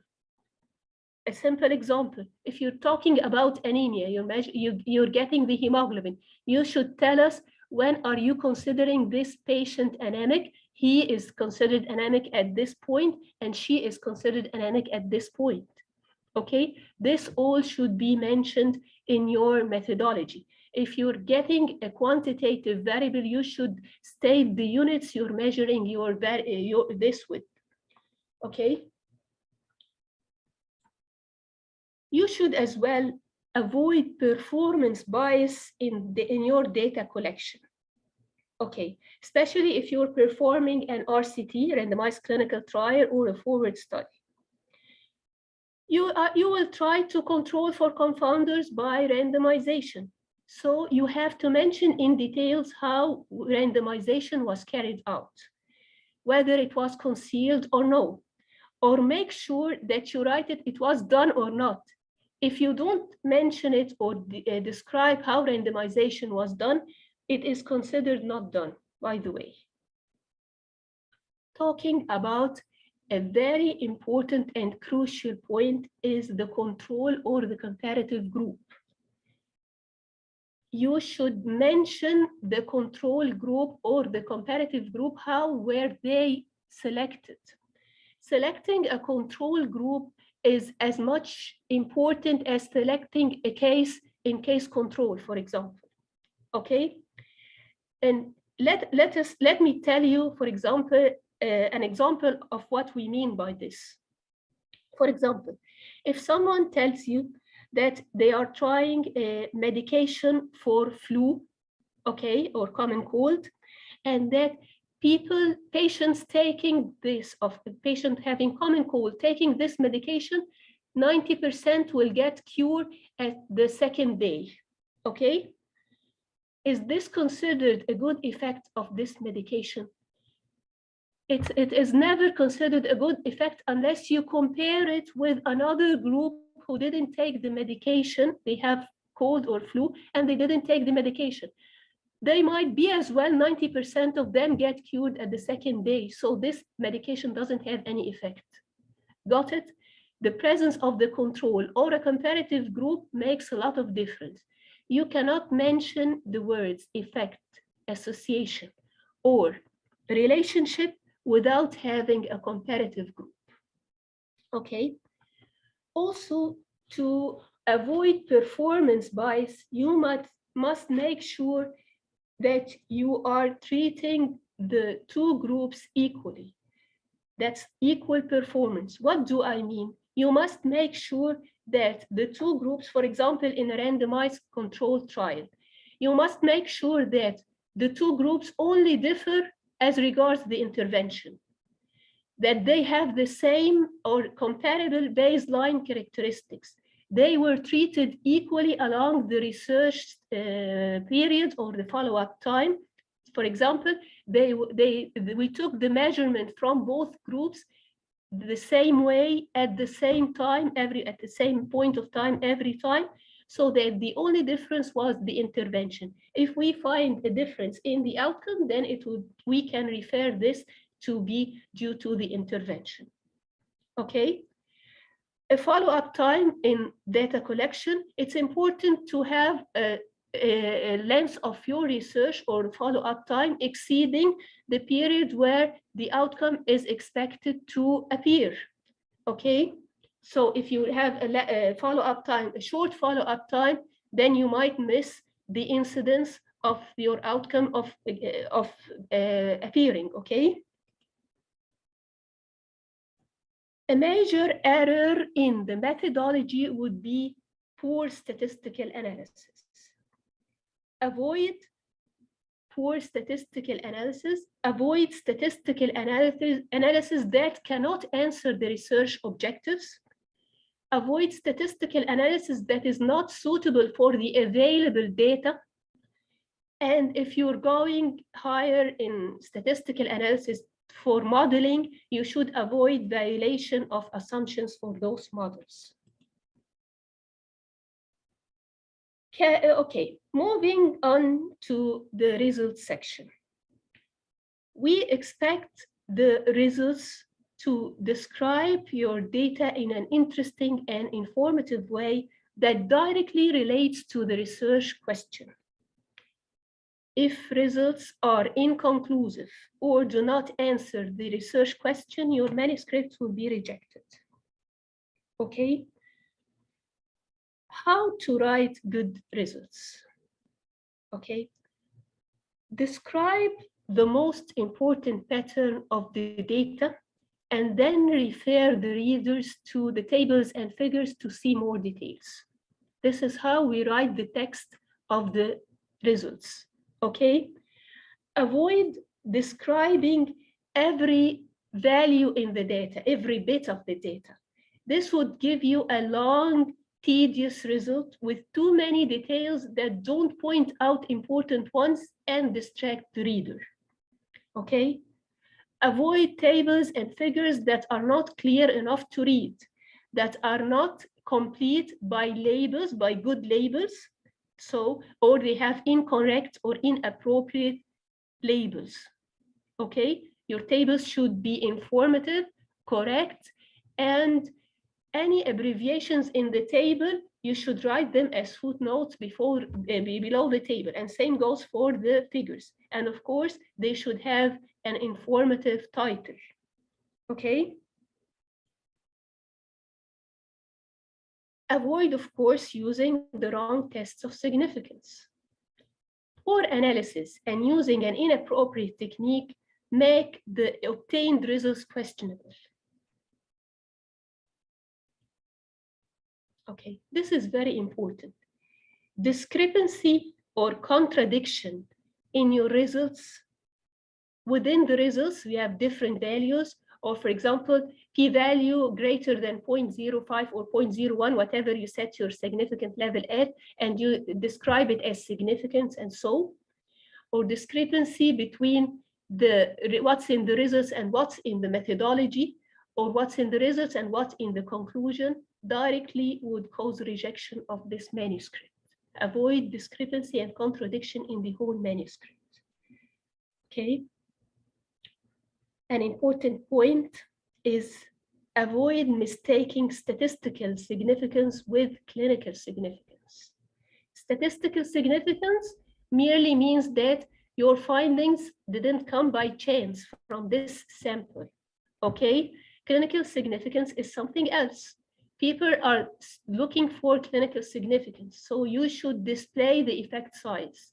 Effect size, for example, confidence interval, number needed to treat, relative risk, mean difference, in order that people would know the magnitude of the difference between groups or the magnitude of the effect of this intervention and so.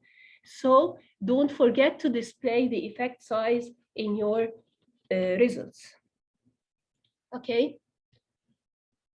Another point is to avoid leaving out important information in the results. Not significant results if you have, for example, the difference before and after, or difference between intervention and control was not statistically significant, given that it didn't have any effect. Okay, this is a finding. Negative results are a finding. So you should display all the results, whether statistically significant or no. In case you have a limited word count, don't try to overcome this by eliminating informative results from your findings. Concerning the discussion should interpret the results and how they relate to previous work. In the discussion, avoid repetition of results and just inserting some citation. Okay? Try to not have a biased view on discussing your findings, and trying to avoid omitting key findings from other investigators.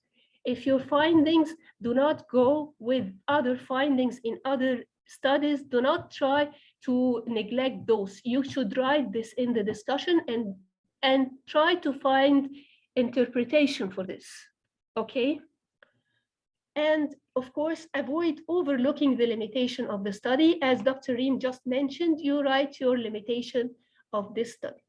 But a point that I want to tell you, what do we mean by limitation of the study?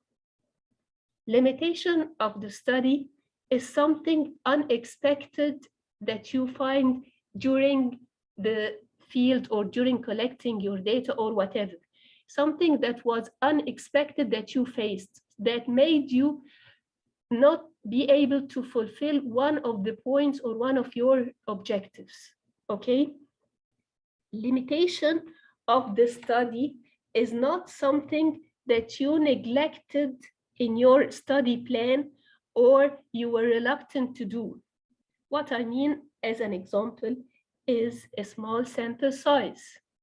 You cannot say that my limitation is a small sample size. Why didn't you get a larger sample size? That would be the response. Okay, your limitation cannot be, our limitation is that we studied only one center. So we should have studied multiple centers for generalization. Why didn't you do so? Okay, so be careful in writing. You should write the limitations of your study, but be careful not to write something that that is not in your, that was your fault. It was your mistake. It was not something unexpected that you faced during conducting your research. Talking about the conclusion. This is a very important part as well. The conclusion should be a clear, precise answer to your research question and based on the current study findings. Okay? Avoid writing a summary instead of a conclusion. You get what I mean? Some people just go on writing a summary, a long summary. No, this conclusion is just a straightforward answer to your research question. And it should be based on your findings. Avoid inaccurate conclusions on assumptions that are not supported by your data. Okay, you do not conclude something you didn't study in this study or in your current study. Okay. Another thing which seems funny, but I faced reviewing a paper lately. You should know that answering your research question is your responsibility. Okay.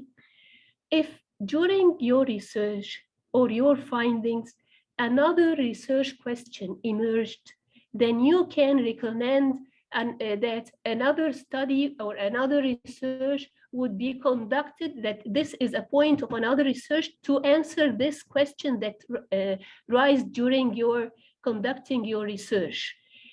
It is not accepted for you to write a conclusion like what I surprisingly found in someone who submitted a manuscript recently, that in their conclusion, they concluded that a larger study is needed to answer this question.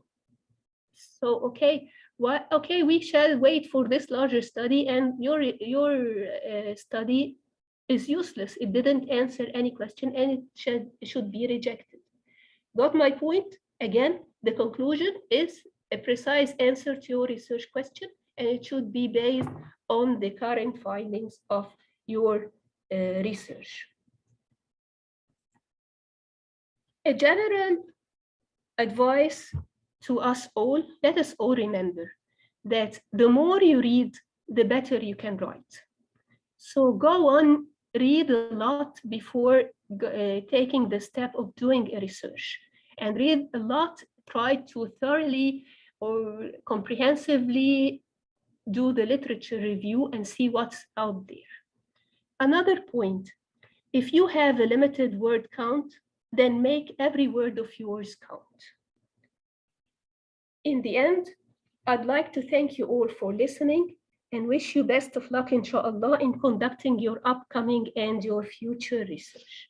Thank you so much, and you're welcome to ask anything now. Thank you.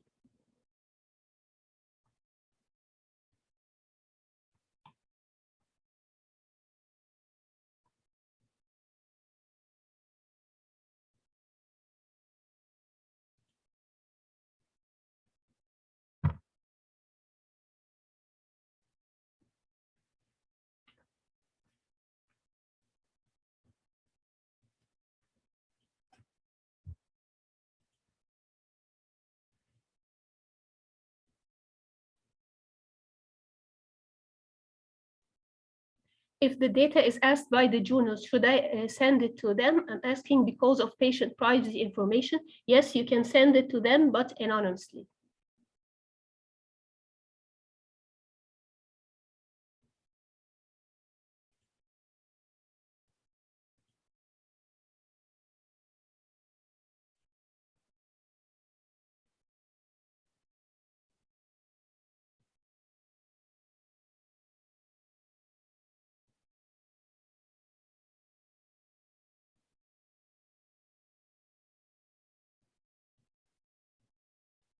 Any questions?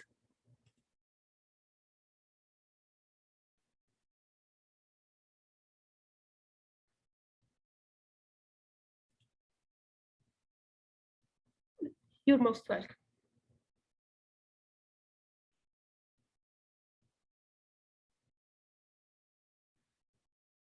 E-surveys nowadays are, yes, they are common ways of obtaining your data. In e-surveys, just make sure it's not a convenient sample.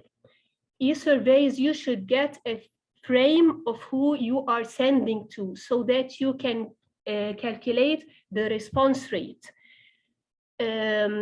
Also, the response rate would be accepted to be only 50% in e-surveys, but on the other way, you should increase your sample size. E-surveys are considered a poorly designed research. So in calculation of our sample size, we do a design effect that would multiply the needed sample size to overcome the non-response. You're most welcome. What is the best way to utilize the supplementary documents? Not all journals accept supplementary documents. So according to your journal, if anything extra you want to add that is not, for example, you're limited with a certain number of tables and number of graphs and some, so if you need to illustrate more with more tables and graphs, you can put them as supplementary documents, especially if you're having this in open access online and they would be supplying a link for more supplementary documents. Hopefully I answered your question. Allah yafiki.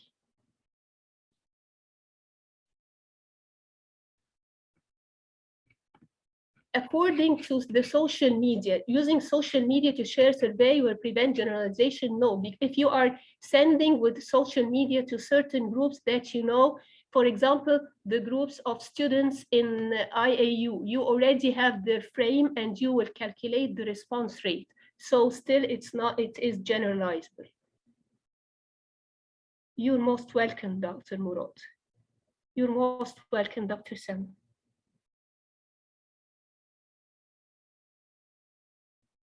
You're most welcome, Dr. Awesome.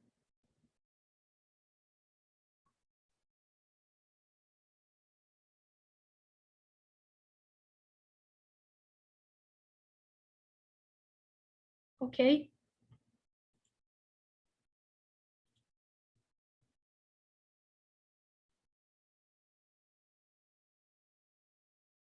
Yes, if you can do it in person, it's better than electronic, of course, but electronic is much easier. You're most welcome, Dr. Arafat. You're most welcome, Dr. Fatma. Okay, thank you all. I have to leave now because for the following session. Good luck. Thank you so much for attending. Thank you so much, Dr. Mu'tazza, for these helpful tips you have provided for us, absolutely beneficial.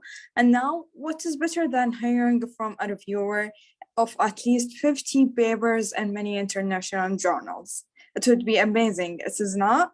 So let's hear from Dr. Dalia Misha. Welcome, Dr. Dalia, to the webinar, and please enlighten us about how you look at Manuscript as a reviewer.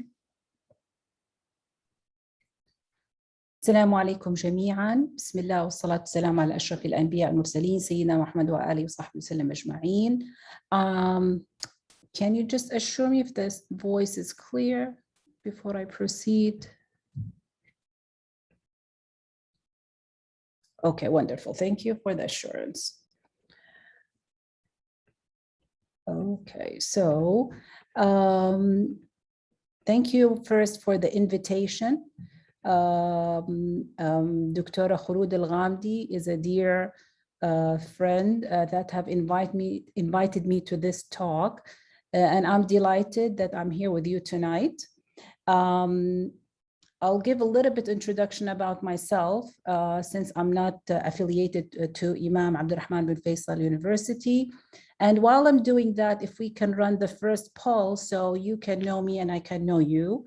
I love interactive kind of webinars, so I'll be sending several polls and I would love if you can participate. So I'm from King Abdulaziz University. I'm an assistant professor at the Department of Dental Public Health, and I'm also consultant in orthodontics. I had my bachelor degree from King Abdulaziz University, and my postgraduate university degree, I got it from Boston University, where I did my clinical residency in orthodontic, master of public health with dual concentration in biostat and social behavioral sciences, and then my doctorate degree in dental public health. I took the American Board of Orthodontics board and American Board of Dental Public Health, and then I did my teaching certificate at Virginia Tech. Before coming back to King Abdulaziz University, I've worked for 3 years at medical school at the Virginia State, where I was the research statistician for the campus and a faculty there. Anybody is sharing the poll? Do you see the poll? Sometimes. Yeah, no?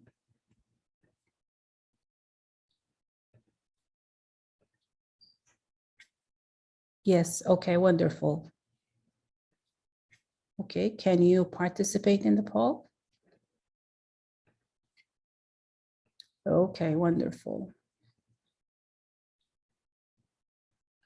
Can the admin committee share the results of the poll? I would love to see them on screen. Wonderful, thank you. So we have 33% of our attendee are undergrad students. Welcome. I'm glad that you are starting this journey early. It's really helpful and great to start such a journey early. We have 9% postgraduate student and some recent graduates. We do have some new faculty, welcome. And we have some experienced faculty. Some will have 2 to 10 publication and some have more than 10 publications. So welcome to all of you, and inshallah, you'll find something that is helpful during this presentation. I have no conflicts of interest to declare. And just a little bit about myself in the context of why I'm talking about this topic. So I've been a reviewer for more than 50, but the ones that are documented in Publon are 40, because Publon is relatively a recent platform where you can document your peer review activity. And some journals do give you a certificate of reviewing at the end of the year. So this is the American Journal of Orthodontics, and it's a peer-reviewed ISI journal with, I think it's a Q2.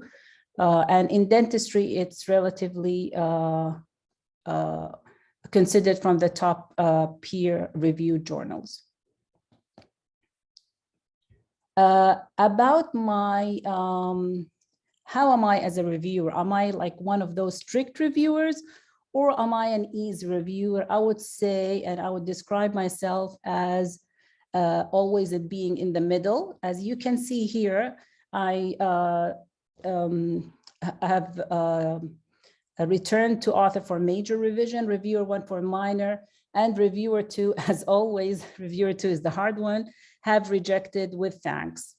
The final verdict, which the editor makes, was major revision. So just so you know my perspective, you know, what kind of reviewer am I? Hopefully by the end of this talk, you will identify reasons for desk rejection so you can avoid them. And understand what reviewers look at for each sections. And Dr. Reem and Dr. Mu'tazza did allude on some of them. So for those which are redundant, I will go through them quicker. And hopefully you will be able to avoid common pitfalls. So why the desk rejection exists, you know, why do they don't review it? One, to protect the reviewer's time, you know, journals do fall short in finding reviewers for papers. And also the quality review takes time. It takes more than 2 hours, or, you know, if we average that, study says that it takes about two hours. And I would say it depends on how the paper is. This first part is taken from Duvidi et al. That has just been released recently. So they say the reason one for disc rejection is mismatch with the journal aim and scope.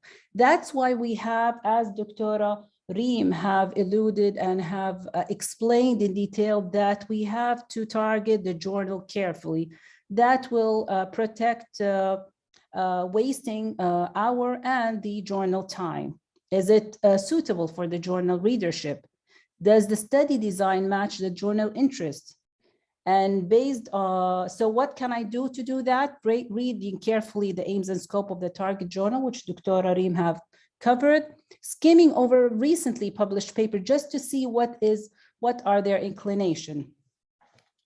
And I have a story to share that I did submit a paper to a journal which does match the aim and scope and the current recent published articles. After the first revision, I sent the revisions based on the reviewers. The editor changed, and the editor have, I would say, like a different vision, and it's changing a little bit the interest of the journal, and it ended being rejected. And that it was highlighted that this was one of the reasons that the new direction is this type of research. The other suggestion, especially to our postgrad and faculty, volunteer as a potential reviewer for a journal. I would choose a journal that fits into my subspecialty and my interest, and that will definitely polish your output. And also it is a way of giving back to our community. I did attend one webinar for editors around the world, and they were talking about the ratio. So they were talking, what's the proper ratio for publishing versus reviewing? So they said, because we have at least 2 reviewers for each paper we send. So they say for each paper you send to be reviewed, review 2, you know what I mean? So, well, that's just a suggestion, and you basically do as your time allows. So I would recommend highly this Clarivet Web of Science Academy. It used to be called Pablon Academy, if you knew it back then. Recently, Web of Science did buy it, and it's called now Web of Science Academy. They have these short courses. Some of them take 6 to 8 hours, and some of them take more. and it's excellent in polishing your peer review skills. And when you know what peer reviewer look at, your papers will be better eventually. And I have no conflict of interest. Unfortunately, I don't have any stock or anything in Web of Science. And let's say if you're a faculty and you're interested to be a reviewer in X number of journal X, and it directly fits into your expertise, just make the ask. I would email the editor, and that's how I got in the several journals I do review for. Attach your CV and say why you're interested, and they will check your qualification. Usually you will be in.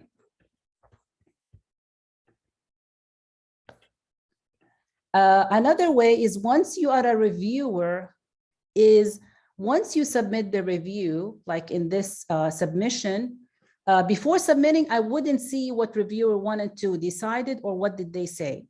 However, after I submit, I will have an access to what they have said. And that's where the learning curve happens. So after submitting, make sure to read reviewer 1 and 2 comments.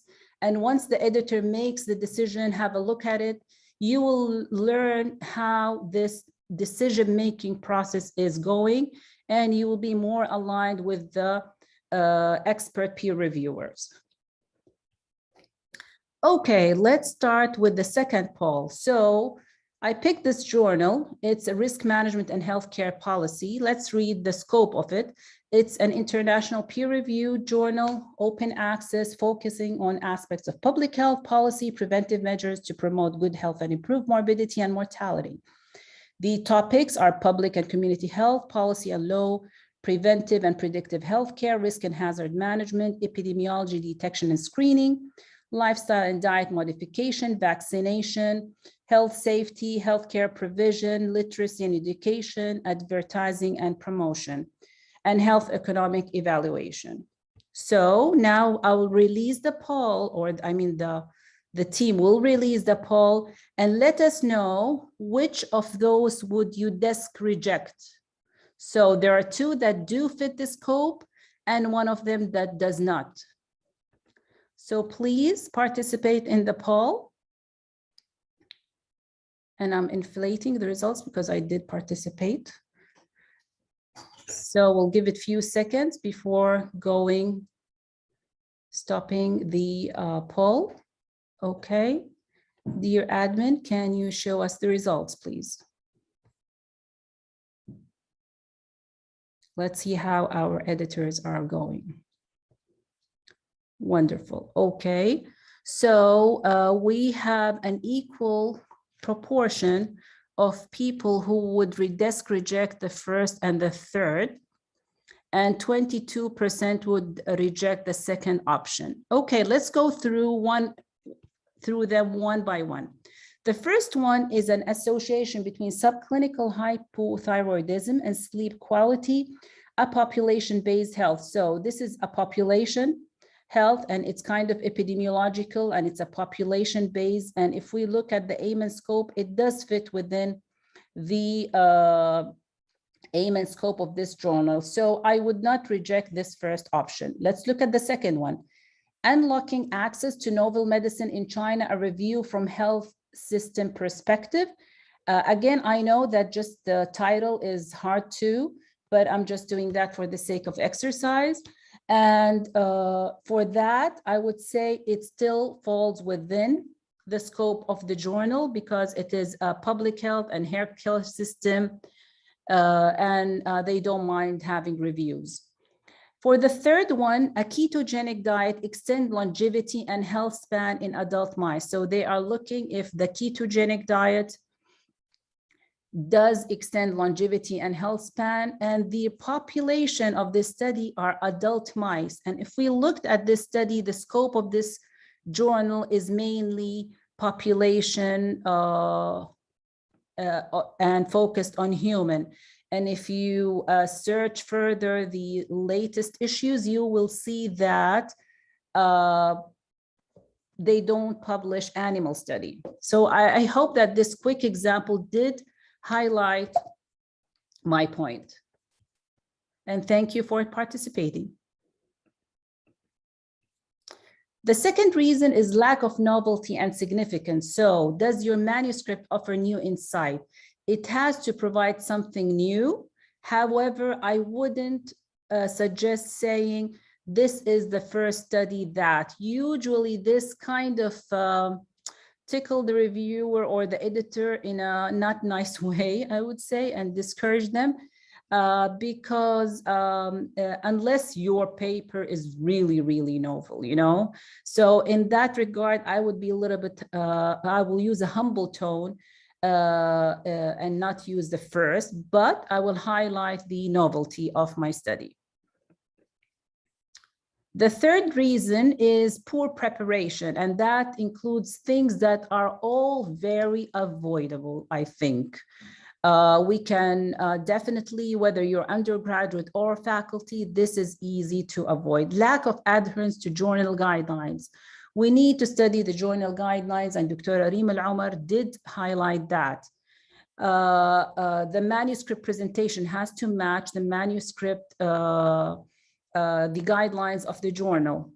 Ethical issues, and in this context, we mean similarity and plagiarism. So before submitting, I always suggest use the Authenticate or any software that is similar to it.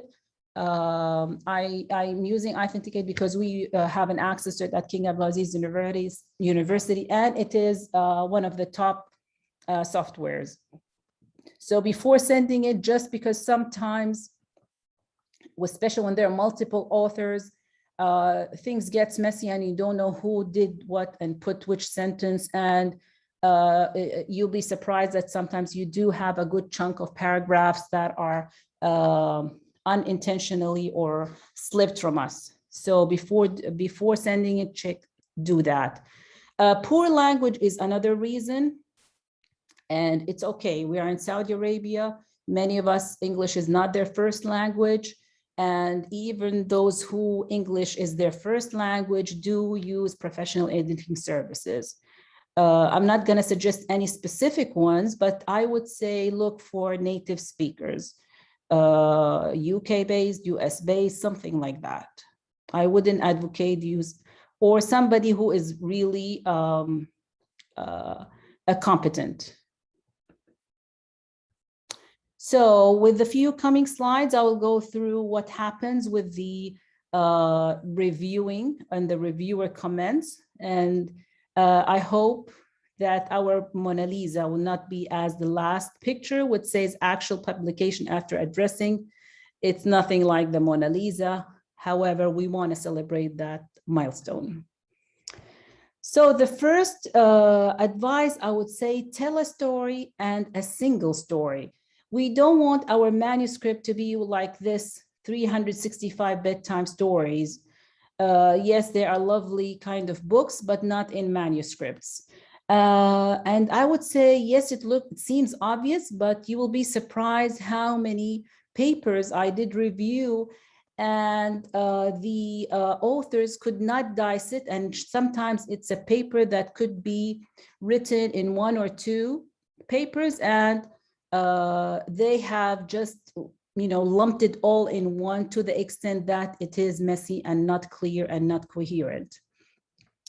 The other thing that to make sure to tell a single story, which highlights what Dr. Mu'tazza said about discrepancy and contradiction, do the objective and hypothesis follow from the aim? Are they aligned? Does the methods and the analysis answer your objectives, or are you deviating, you know, which is especially in early career researchers, that an easy thing to happen. You know, you find the results are interesting in a certain track and you start going and highlighting your secondary research question and forgetting your primary research question that is your primary objective. For the rest of this talk, I will use the peer review form from Pablon Academy. I was just afraid to use one of the journals and copyright issue. This is available publicly and for anybody to use. they all follow the same concept. So abstract, when the reviewer receives the paper, first thing they look at the abstract, title, and references. Are they clear? And I think both Dr. Reem and Dr. Mu'tazza did highlight things related to the title and abstract. For the references, it's very important that they are recent. So, and some journals do say that for example, the Saudi Medical Journal does very clearly highlights that the references should be within the last 10 years. And if you have one or two that are classic, let's say the reference of the instrument that are using, or they are the classic reference, then that is okay and justifiable. But I would say one or two, but the rest has to be within the last 10 years.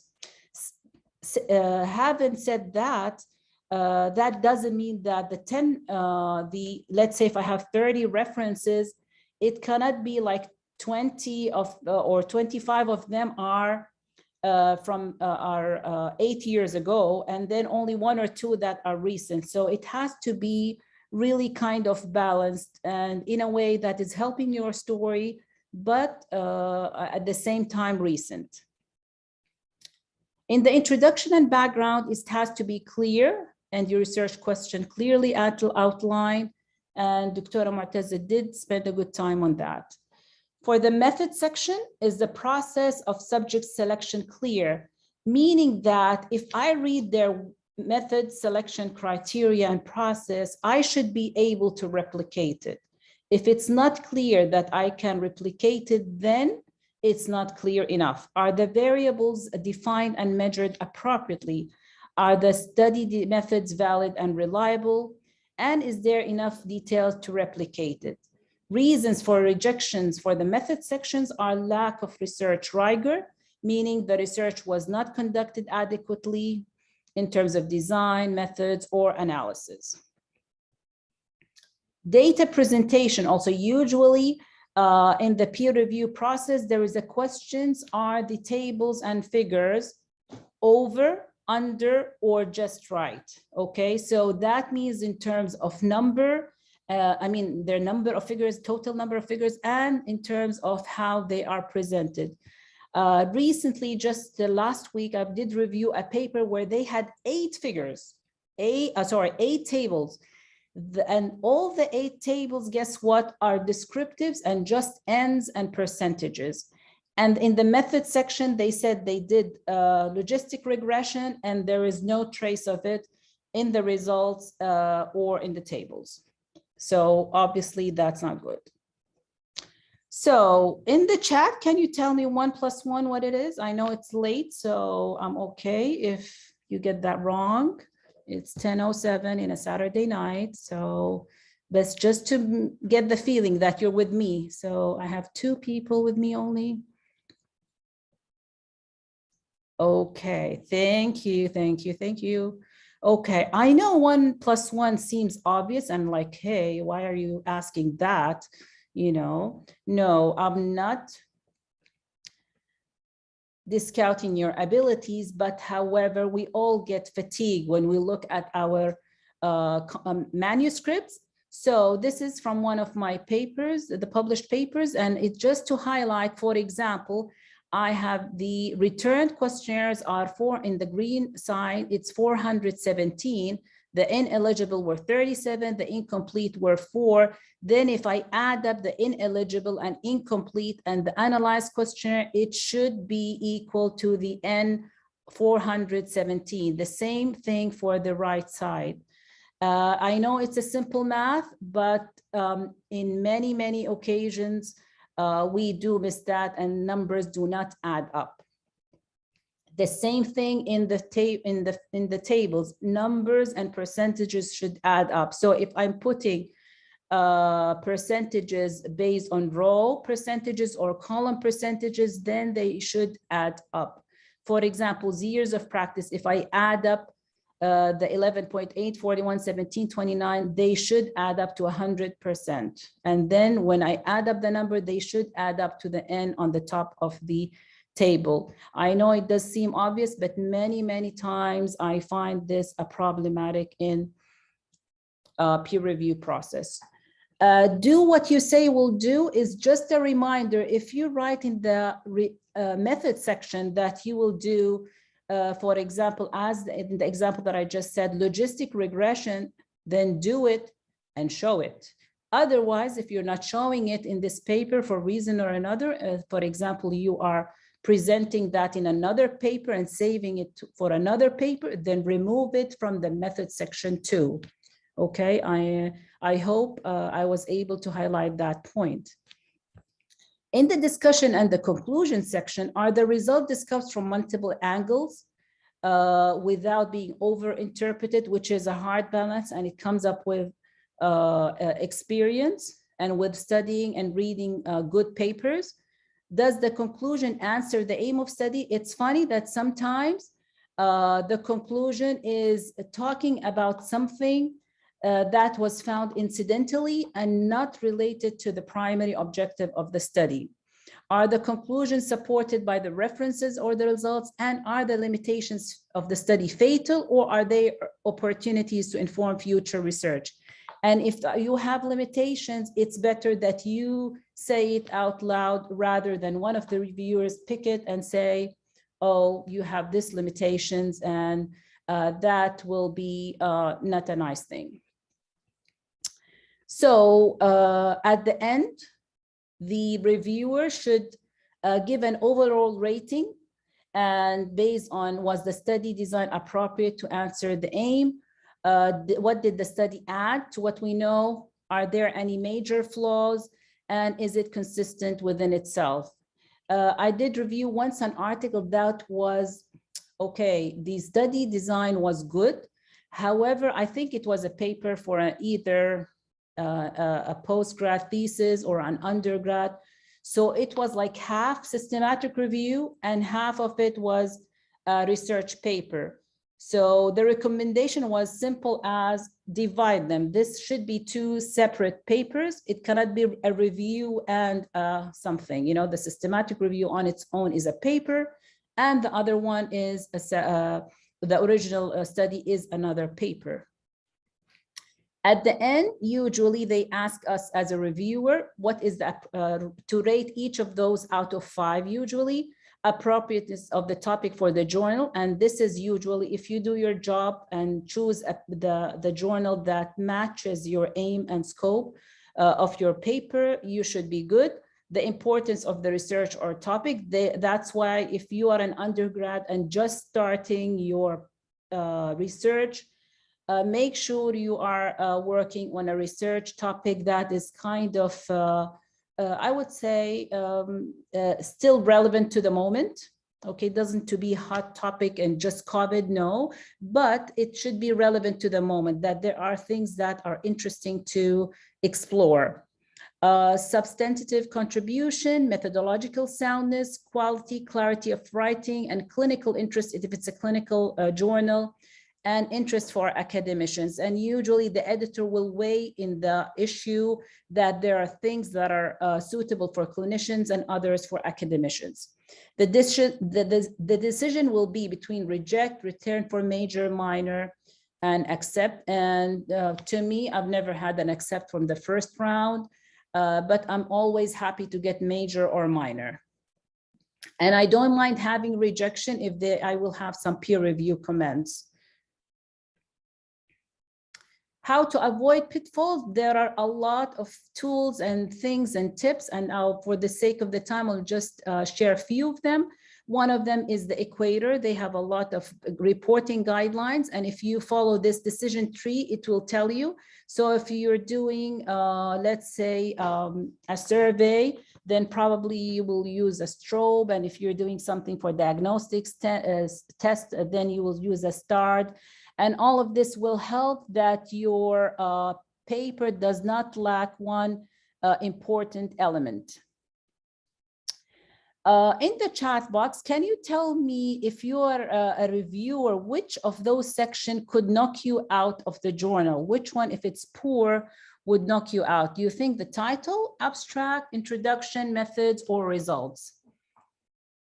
Okay, Dr. Ali, thank you. The methods. Sama methods, Dr. Wala methods, Dr. Hanin abstract, Dr. Murad title. Okay, so if I'm a reviewer, usually I'm a little bit lenient if the title and abstract are not that good because I can suggest to them, okay? But if the methods is screwed and if the results is screwed, usually I cannot help them, you know, unless it was a matter of writing problem. But if it was a design problem, usually it's not savable. Even the references, I can tell them, well, you can, you know, update, include this, or delete that, and so on. Resilience. What's resilience? I think we all know it. It's the ability to recover from or adjust easily to misfortune or change. And what are my 2 cents on that? Is we all have to be resilient and always expect rejections. And again, as I just said, that I don't mind rejection as long I have peer review comments to improve my paper further, and I consider that a win. And if you have people who have collaborated with me in research, the day I submit to a journal, I start looking what is the next journal to send to. And people who used to work with me say, why are you pessimistic? You know, maybe we get accepted. And I said, well, I am optimistic, but I just want to be ready and I have a goal. And once it's there, I just reformat it and resend it, and life goes on. Unless there is a peer review comment that will make my paper better. The third poll. So do you think if you're writing a paper and you're towards the end, would your screen look at like 1 or 2? Dr. Adani, if you can release. Okay, thank you. Do you think your desktop look at 1 or 2? Don't be shy. It's okay if it looks like 2. We are not gonna stigmatize you. We don't know who said what. And it's just a way of knowing that you are with me because there's no eye contact, unfortunately. And usually I'll be wandering around the chairs.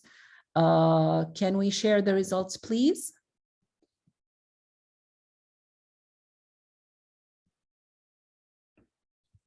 Okay, we have 55% are 1 and 45% are 2. Wow, I'm impressed. So I need to learn from you. I usually start as a 1 and down the line at some point I'll become 2-ish.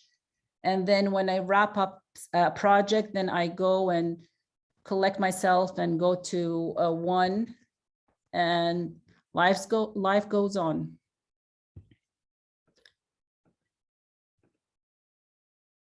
So this is just a cartoon that what peer review feels like. And that's the author, you know, hanging around. And so that's life. So in the chat box, can you write any take-home messages? Did you learn something from me? It's not new. You knew all of that. Something that you would do differently. I would love to hear from you. I'll keep talking just for the sake of the time, but I would love to read from in the chat. What would you do? For example, you will go to the Web of Science Academy and start taking that course, or you know, I'm gonna stick to, you know, whatever things that I've said, if any. To be more resilient, thank you. The equator, thank you, Dr. Wala. Hopefully, before you get to that age, you get your manuscript accepted. And now I would like to share with Twitter. I'll stop sharing the screen because I want to share quickly something else.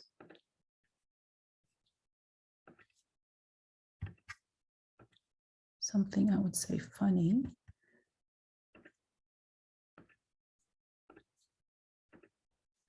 So this is from Twitter, and it says that the paper concept after multiple rounds of revision, that's what's left from the paper.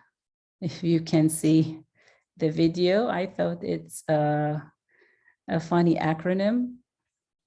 Okay, going back to the presentation, I'm wrapping up. So I consider the learning outcome as a contract between you and me. So I'm just double checking.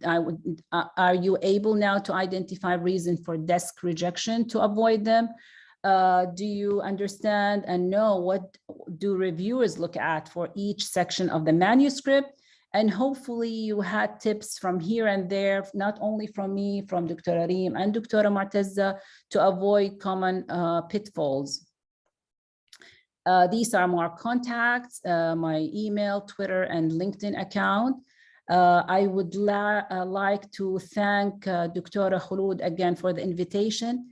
And I was amazed by how the Imam students'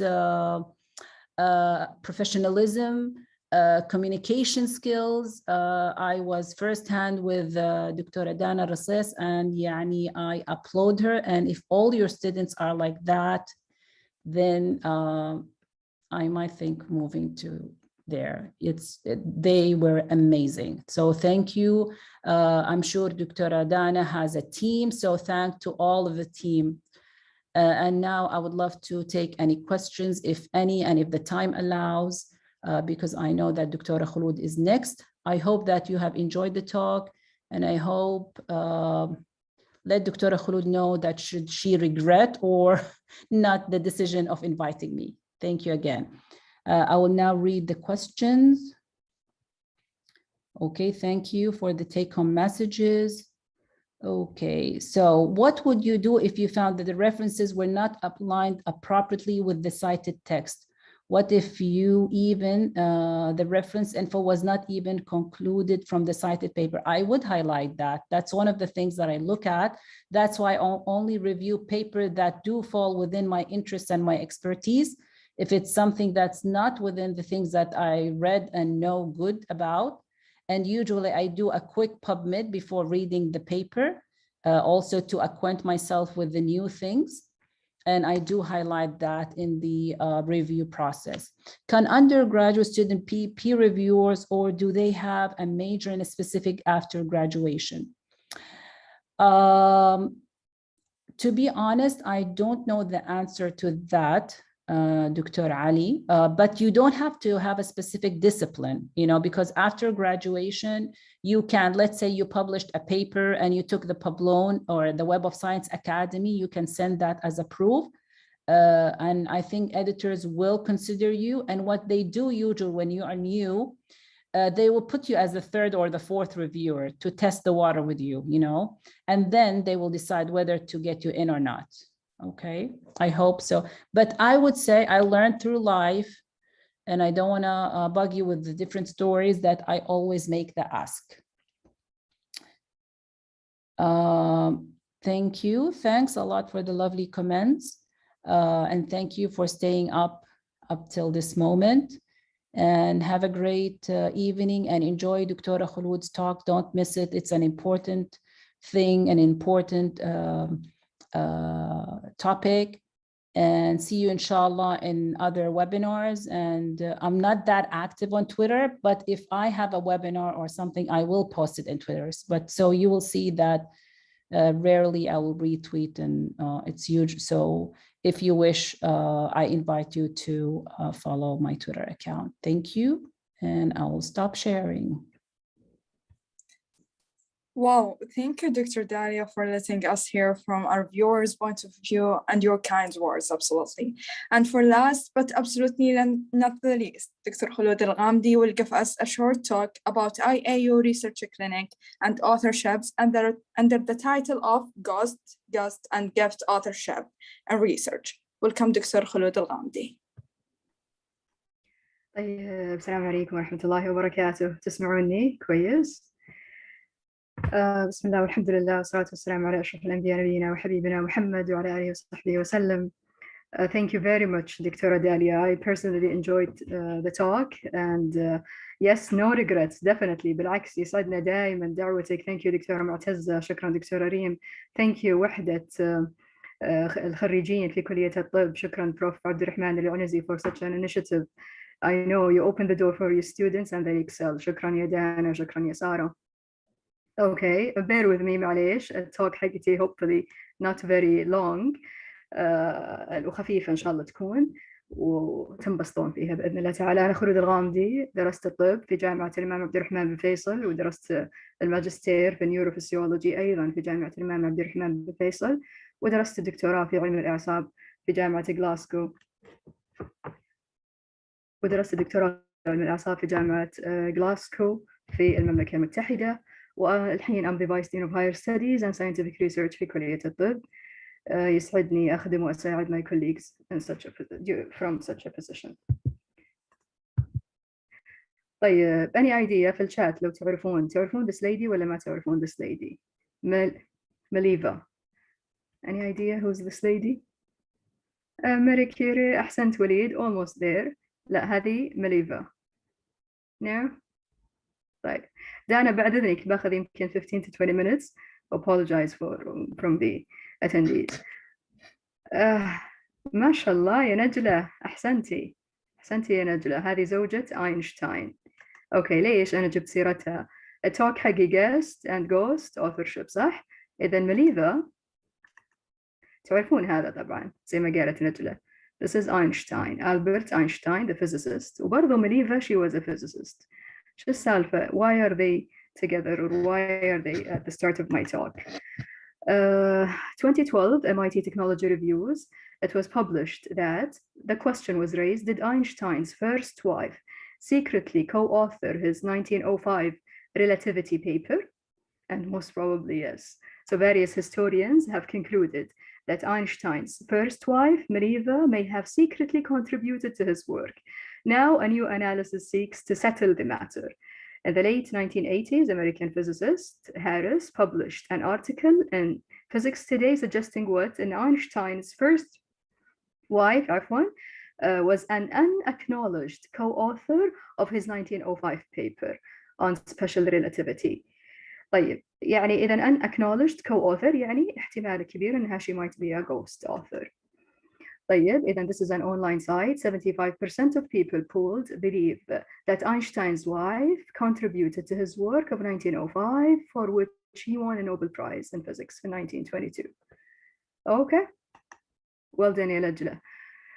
Ghost authorship. إيش يعني ghost authorship؟ طبعا be very afraid of being a ghost author because this could hobble ويعني يقلل من your career وstumble your career. طيب on the other على النقيض من هم gift authors or honorary authors؟ طبعا هذا يقول add my name or else. طبعا it's not always this case. Sometimes gift authors are like presented a gift to be part of the authorship. C.F. Woolley says, if you haven't done the work, don't put your name on it. Don't. If you put your name on the paper, then you are stuck with it and you haven't done it. طيب هذه دراسة في 2020 December in the Journal of Clinical Epidemiology that says more than 1/3 of Cochrane reviews had gift authors, whereas ghost authorship was rare. يعني logical.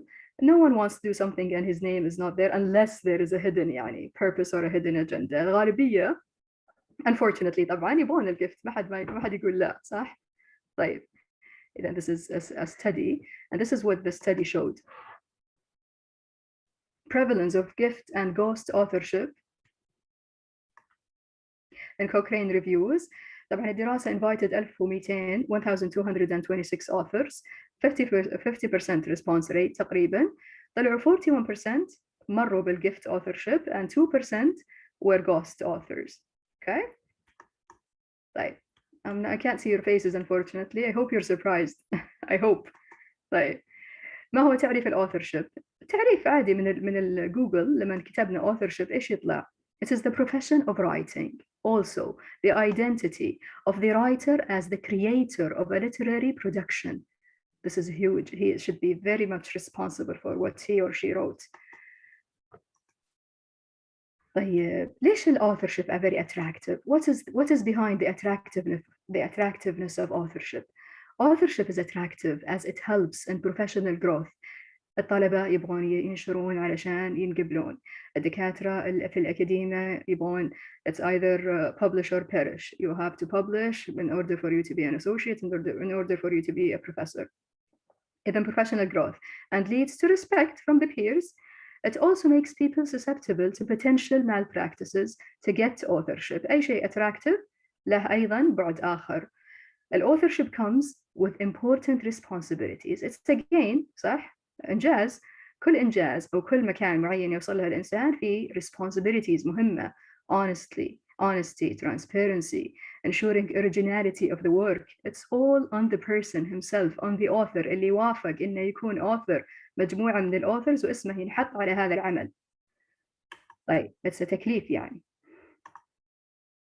نجي للauthor values. أي author لازم يكون عنده values معينة. إيش هي؟ Honesty, conveying information truthfully and honoring commitments. إذن he has to be very honest, genuine. Accuracy, reporting findings precisely and taking care to avoid errors.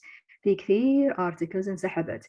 في كثير يعني titles انسحبت من professors علشان مثلا المethod wasn't repeatable. عادوها كذا مرة ما قدروا يسووا نفس الريسيرش. إذن the people in the research they weren't very accurate. طيب efficiency, using resources wisely and avoiding waste, especially في animal research. If you don't need that number of animals, don't sacrifice the animals. استخدم العدد اللي يفيدك في هذا النتيجة. Objectivity, letting the facts speak for themselves and avoiding improper bias. خلاص these are the results, leave them. لا تعدل وتصلح فيهم أو تعدل وتصلح فيهم علشان يطلع significant. If it wasn't significant, let it be. Publishing non-significant data is as important as publishing significant data because you're telling the people after you that you've done this, you've been through this, so it is not significant. You're preventing waste. طيب.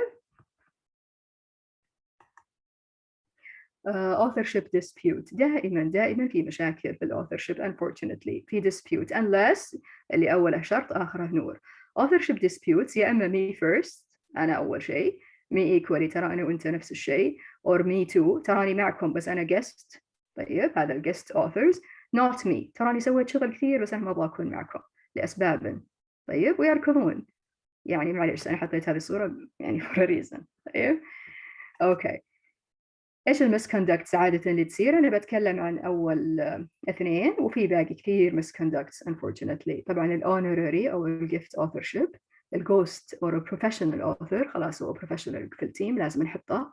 الدول multiple submission قالت لنا دكتورة داليا do not submit to two journals on the same time وقالت لنا أيضا دكتورة ريم failure to disclose conflict of interest بمعنى مثلا زوج وزوجة زوجة تعمل مثلا في research for anti-cancer medications مثلا she's working on colon cancer therapy. الزوج owns a pharmaceutical company that deals with chemotherapeutics.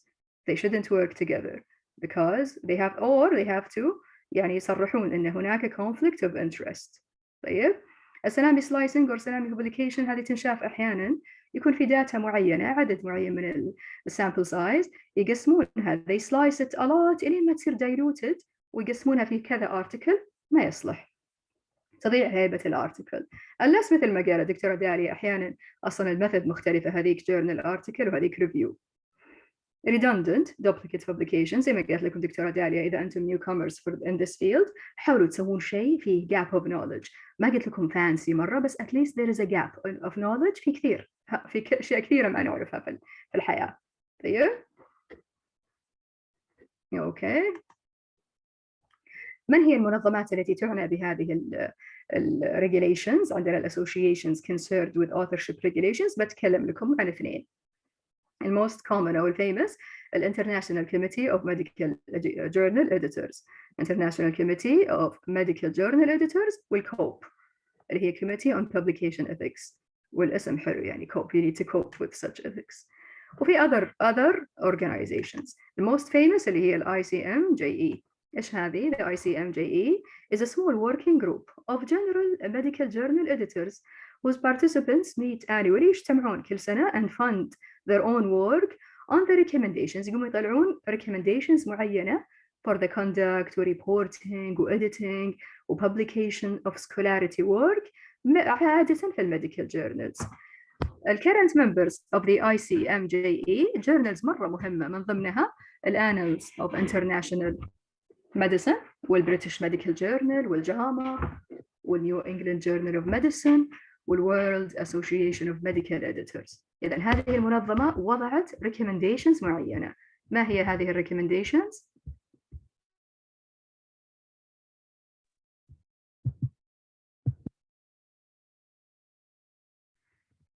طيب أي إنسان يحب له يكون author إذا ماذا؟ إذا authorship credit should be based only on substantial contributions to the following. Any author who had worked in conception, design, acquisition of data, analysis, interpretation of data. Oh, he drafted the article, revised it critically for important intellectual content. Oh, ثالثة, final approval of the version to be published. هذه أساسيات كون الإنسان يكون author. طيب، في أساسية رابعة added in 2014 لسبب اللي هي الagreement to be accountable. إذن again, accountability. And author, إذن you are accountable to all what is written there, especially في clinical trials. مثلا evidence-based medicine, you did this trial and you recommended this medication, you're accountable. طبعا في كل العلوم ولا تهون العلوم الأخرى. Agreement to be accountable for all aspects of the work and ensuring that questions related to the accuracy or integrity of any part of the work are appropriately investigated and resolved. Accountable, you have to be held accountable for what you publish. طيب, the fourth criterion was actually زي ما قلت لكم added for 2012 to ensure accountability. من هم اللي they don't qualify as authors? Those who only secure funding. أهلا وسهلا, thank you for securing the funding. You're going to be acknowledged. This research is funded by FLAN or funded by such an organization. Those who only, لاحظوا كلمة only, data collectors. Data collectors مو من حقهم يكونون authors, بس من حقهم يعرفون. Apologize for speaking in Arabic, dear English only English speakers or only English listeners. Those who only perform or collect the data, they have to know that they are not qualified to be authors from the beginning. Okay? Those who only supervise the research, كلمة only again, they're not qualified to be authors. Supervision يعني من بعيد لبعيد. Okay? Those who provide writing assistance. في كثير, lots of editors, مثل ما قالت الدكتورة داليا. You pay the editor, مع السلامة. Thank you, editor. You can be acknowledged. Ideally, طبعاً في العالم الافتراضي, authors should provide a description of what each contributed. وeditors should publish that information. طبعاً الافتراضي وإلا الحين صاير most of the journals they do that. الحمد لله. Editors should publish that information في العلن. بمعنى أن كل الناس تدري أن these authors did these or يعني had these contributions. Okay? إذا واحد من الauthors درى أن الauthor الثاني contributed but he didn't contribute exactly to what was written, he could do, I'll show you what he can do. All others should be named in the acknowledgement الباقيين. طبعا ideal, مين اللي ideal ما شاء الله؟ مجلة Nature زي ما قالت دكتورة ريم, maybe 43 impact factor, I can't remember. What does Nature do? And many of other journals إذا بتفيدنا دكتورة داليا. This is an article, طيب. Published, received 30 March 2020, بعد سنة accepted, published بعد كم شهر من السنة. طيب, a list of authors and affiliation appear at the end of the paper. This is what they said. And فعلا هذول هم الauthors. لا, وفي additional points. هذول مثلا هذه المجموعة اللي هي AMY, ARE, AT contributed to generation of the RNA data. مثلا المجموعة اللي هنا contributed to the electrophysiology وmorphology وgeneration of patch sequence data. مثلا المجموعة اللي هنا they wrote the manuscript. كل واحد وإيش سوى علشان لا سمح. طبعا this is good, excellent. لو في يوم من الأيام طلعت electrophysiology فيها شيء أو يبغون يتأكدون, they talk to these people only. طيب. أيضا هذه دراسة أو مجلة أخرى بهجت's disease, وهذه contributions تقول إن both authors contributed equally. طيب من الghost authors, authors who made substantial contributions, they contributed to the design or execution or revision, they met the criteria اللي شرحت لكم عنها قبل شوي, but they are not listed as co-authors for whatever reason. It is especially prevalent في industry initiated or industry sponsored trials. يكون ghost author مثلا employee in a pharmaceutical company. That company that has a lot to do with this research, so he doesn't want to put his name out there. Authors, editors who are not listed in the acknowledgement. ودenial, لاحظوا, denial of fair authorship is a misconduct. زيها زي العكس, إن you are accepting an authorship and you didn't do anything. Okay? Gift authors who do not meet the criteria but listed as co-author, usually senior researchers, head of departments, those who provided funding. مثلا a colleague was expected to add your name in his article without considering your contribution. مثلا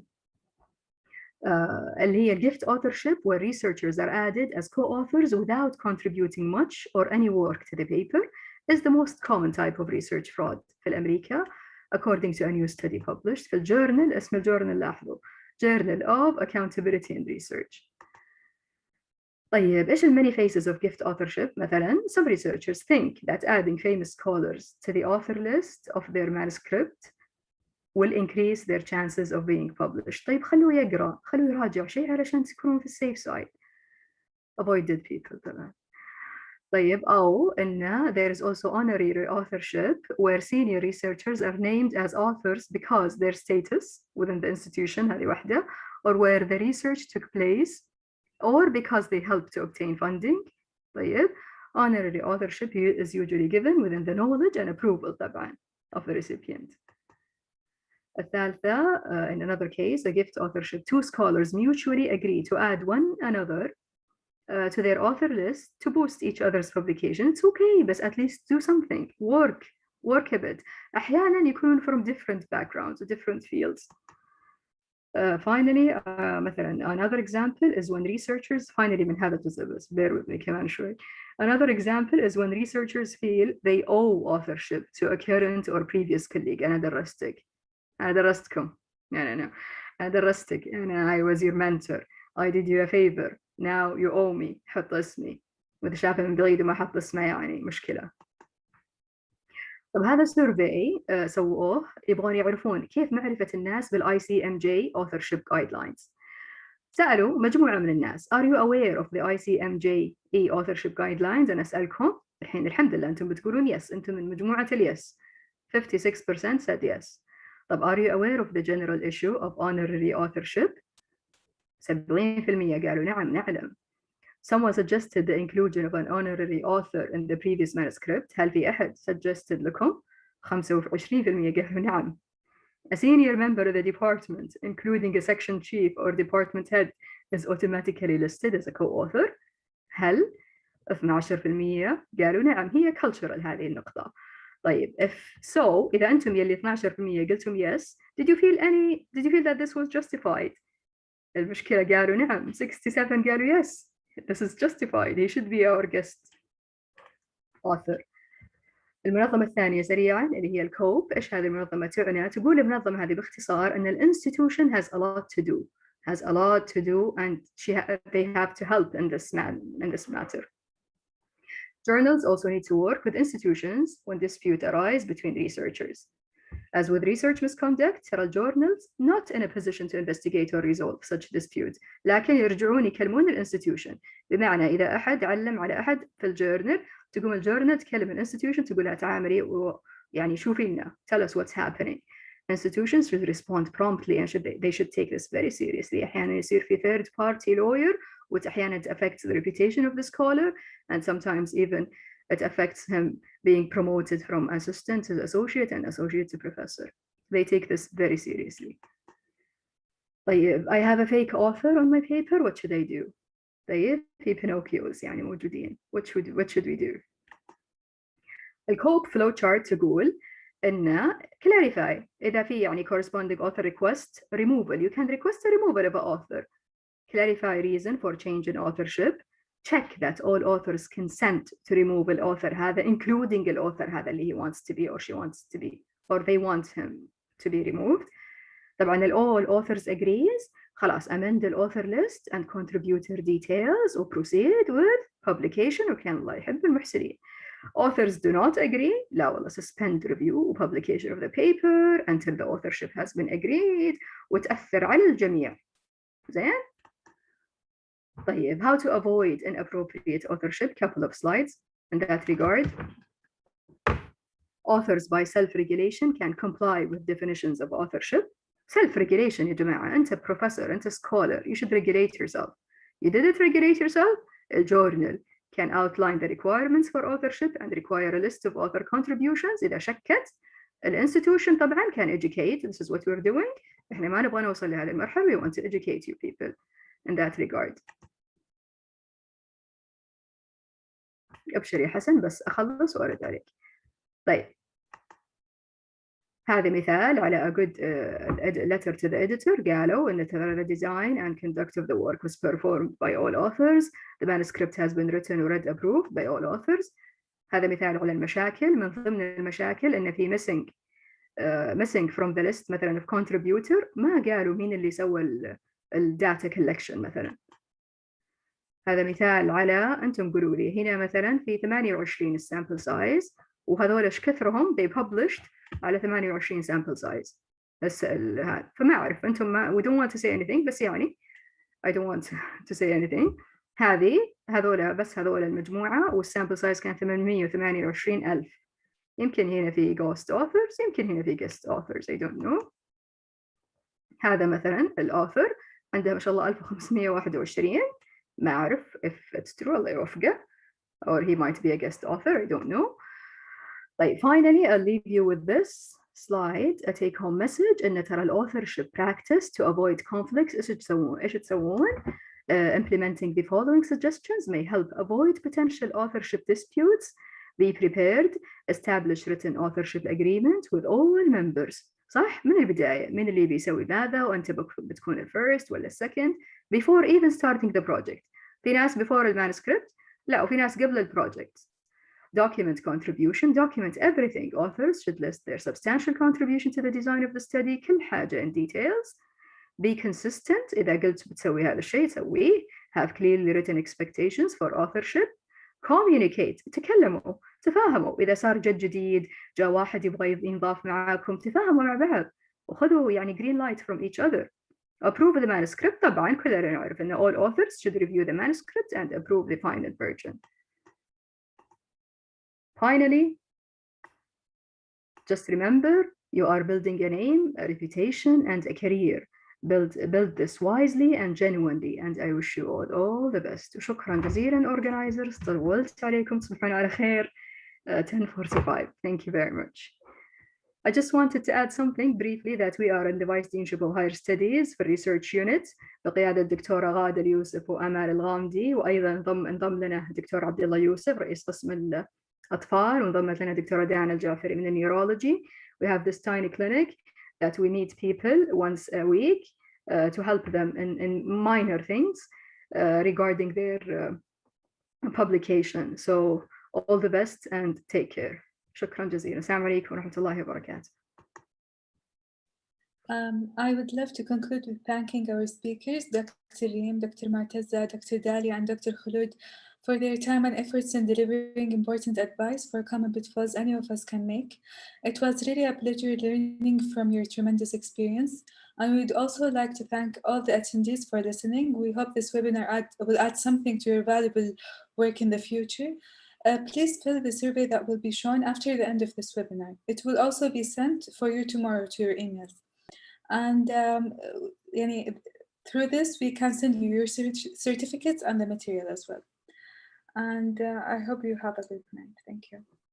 شكرا. Dana, بعد إذنك عشان I promised I'm going to answer questions. So questions, please send them through email. طيب, وأبشروا إن شاء الله. إيميلي عند دانا. السلام عليكم. شكرا. I will write it in the chat now.